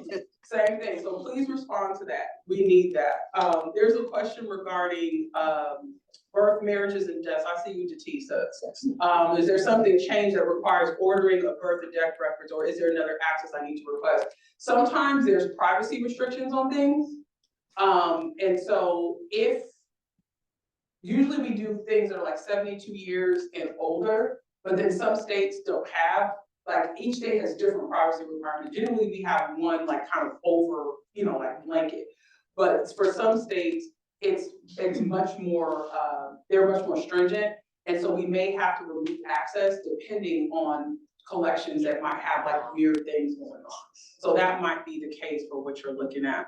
I can't override bad trees. I cannot do that. I wish I was, I wish I was Richard Pryor who did it. I cannot do that. Okay, someone says yes, please continue. Again, if you have the ability to get the pop-ups and you can give feedback, please do that. How do you do the opposite of that? How do you reach out to get someone to correct a record? So reaching out to correct a record, you can go to their profile and you can click on their respective name. It'll give you their page and you just message them. No, I mean for ancestry. Records that have been transcribed. Like my mother's record in 1940 says her name is Anna and her name is Donna. And I've sent in before, this is not correct. How do you get, is that possible? I will show you. On the 1870 census, King Atlas's name has 2 S's, but it doesn't have 2 S's. That's not how we spell it. So you pop the little strip up at the bottom. Click on his name, make the correction here. Reason, transcription error, incorrect, variation, whatever you want to choose. It'll ask if you want to apply to the other people in the household. That's how you submit it. Oh, okay, great, thank you. She wasn't happy to know that that was her name. Yeah, oh yeah. I do, you might actually run the records. If I see something funky and I'm on the record, really consider that, like, you read that, it ain't that. Don't let it change, so I do that. Just to add to back when you were talking about spelling of names, I know when I did a class with the Mormon church years ago, they were talking about also consider the census record taker that was getting the names in the house. They may not have spelled things right, or the person who was giving the information in the house, their accent or whatever. Because Correct. I have that with my mother-in-law. Her name, she thought was Bailey, and it's Baylor. Right, so we're talking about spelling the names, accents, person giving the information. And they end up on. Right, and I also want to point out, US Marshals took the US Census from 1870 and earlier. It tells you at the top of the page, it says assistant marshal. Excuse me? Yeah, somebody said, wait, excuse me?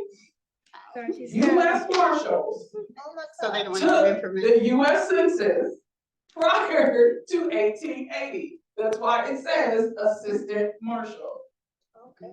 Okay, 1880 and on, those were census enumerators. Until we get to 1940, we don't know who reported this information. We don't. And even on 40 and 50, there's a postal mark with an X and a circle around it to tell you who provided the information. But if there's no X and no circle, who provided the information? Right. And we take this like this is the law. Like somebody in my family could argue me down. The last name is supposed to have 2 S's because on the 1870 census, it has 2 S's. No, it's 1. And then like, years later, his son is on the census as Kang. K-A-N-G. So somebody could have told me, we spell his name wrong all this time. And it says Kang on the 1919 census. No, it's K-I-N-G. Wow. Okay, same for race. I can pull up 1920 to 1930. My grandma's on there as mulatto. My grandmother never identified as mulatto. But because her mother was biracial, they listed all the kids in the household as mulatto. If you get stuck and you're like, I can understand, why can't I find this person on 1880 or 1870? My daddy ain't on 1940. My uncle ain't on 1940. My aunt's whole household, she had 5 kids. Her and her husband, they ain't on 1940. Everybody was in the same town. I remember when 40 came out, I could not wait to find my uncle. I'll search, y'all remember this is in the olden days, when we had to wait for them to put the whole thing online. It took a whole year to get it indexed and all that. And I searched through the whole county and never found my uncle. And he said, well, baby, you know I'm alive.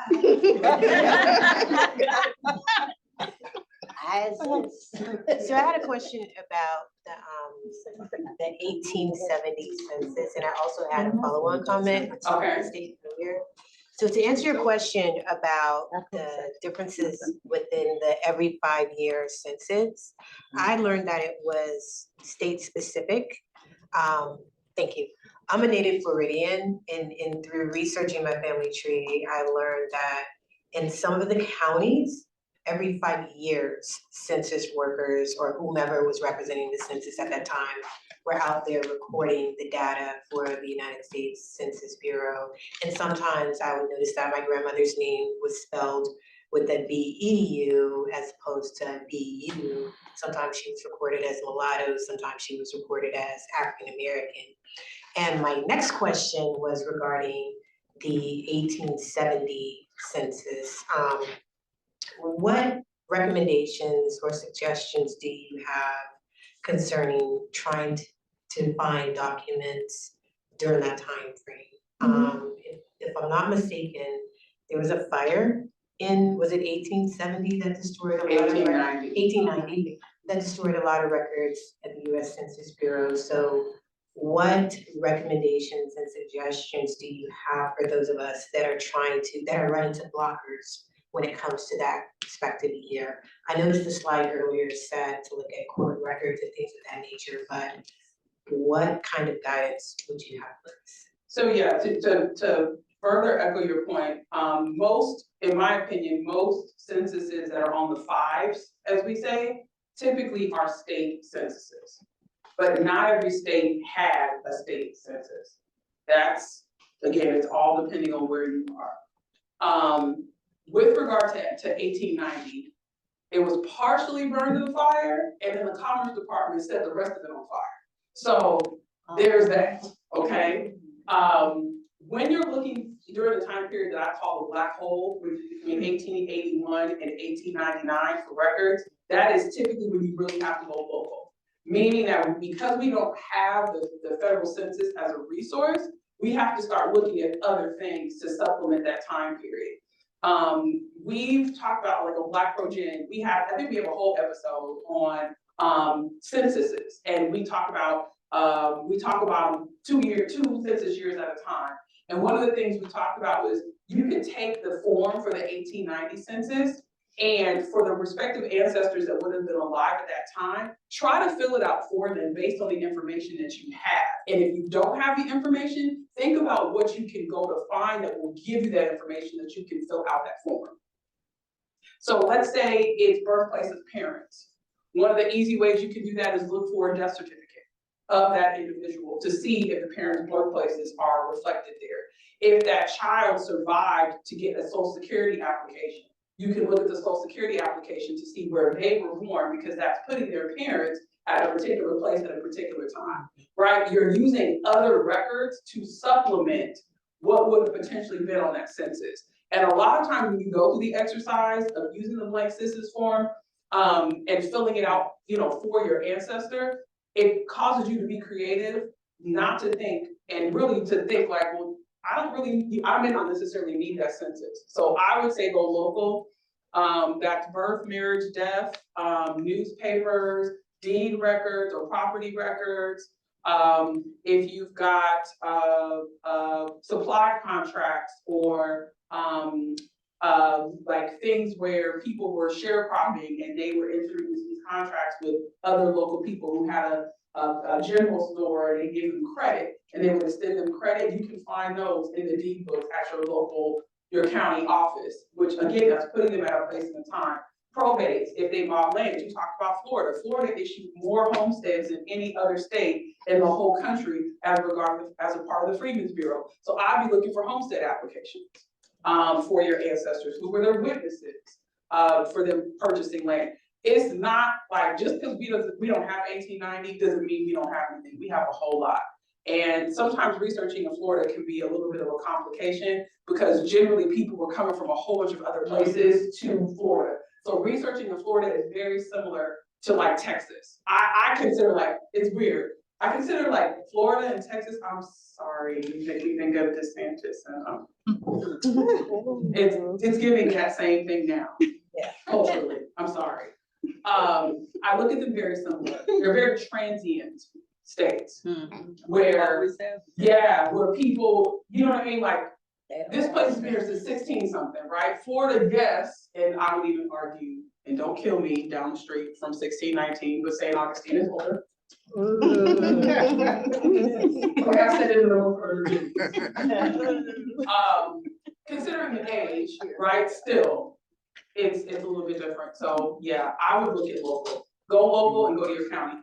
And with places like Florida and Texas, really, really, really, you have to go there. I love online research. I work for a online research company, but sometimes there are answers you cannot get unless you go there. So yeah, good luck. Well, we have another question online, and then we're gonna make our transition upstairs. Did something change in Ancestry that now requires ordering the birth and death records? Oh, I answered the TSA. You answered that? I answered the TSA, sorry. Okay. And thank you, Karen K, for putting the links in the chat. Thank you, Karen. All right, let's give Nicka a hand.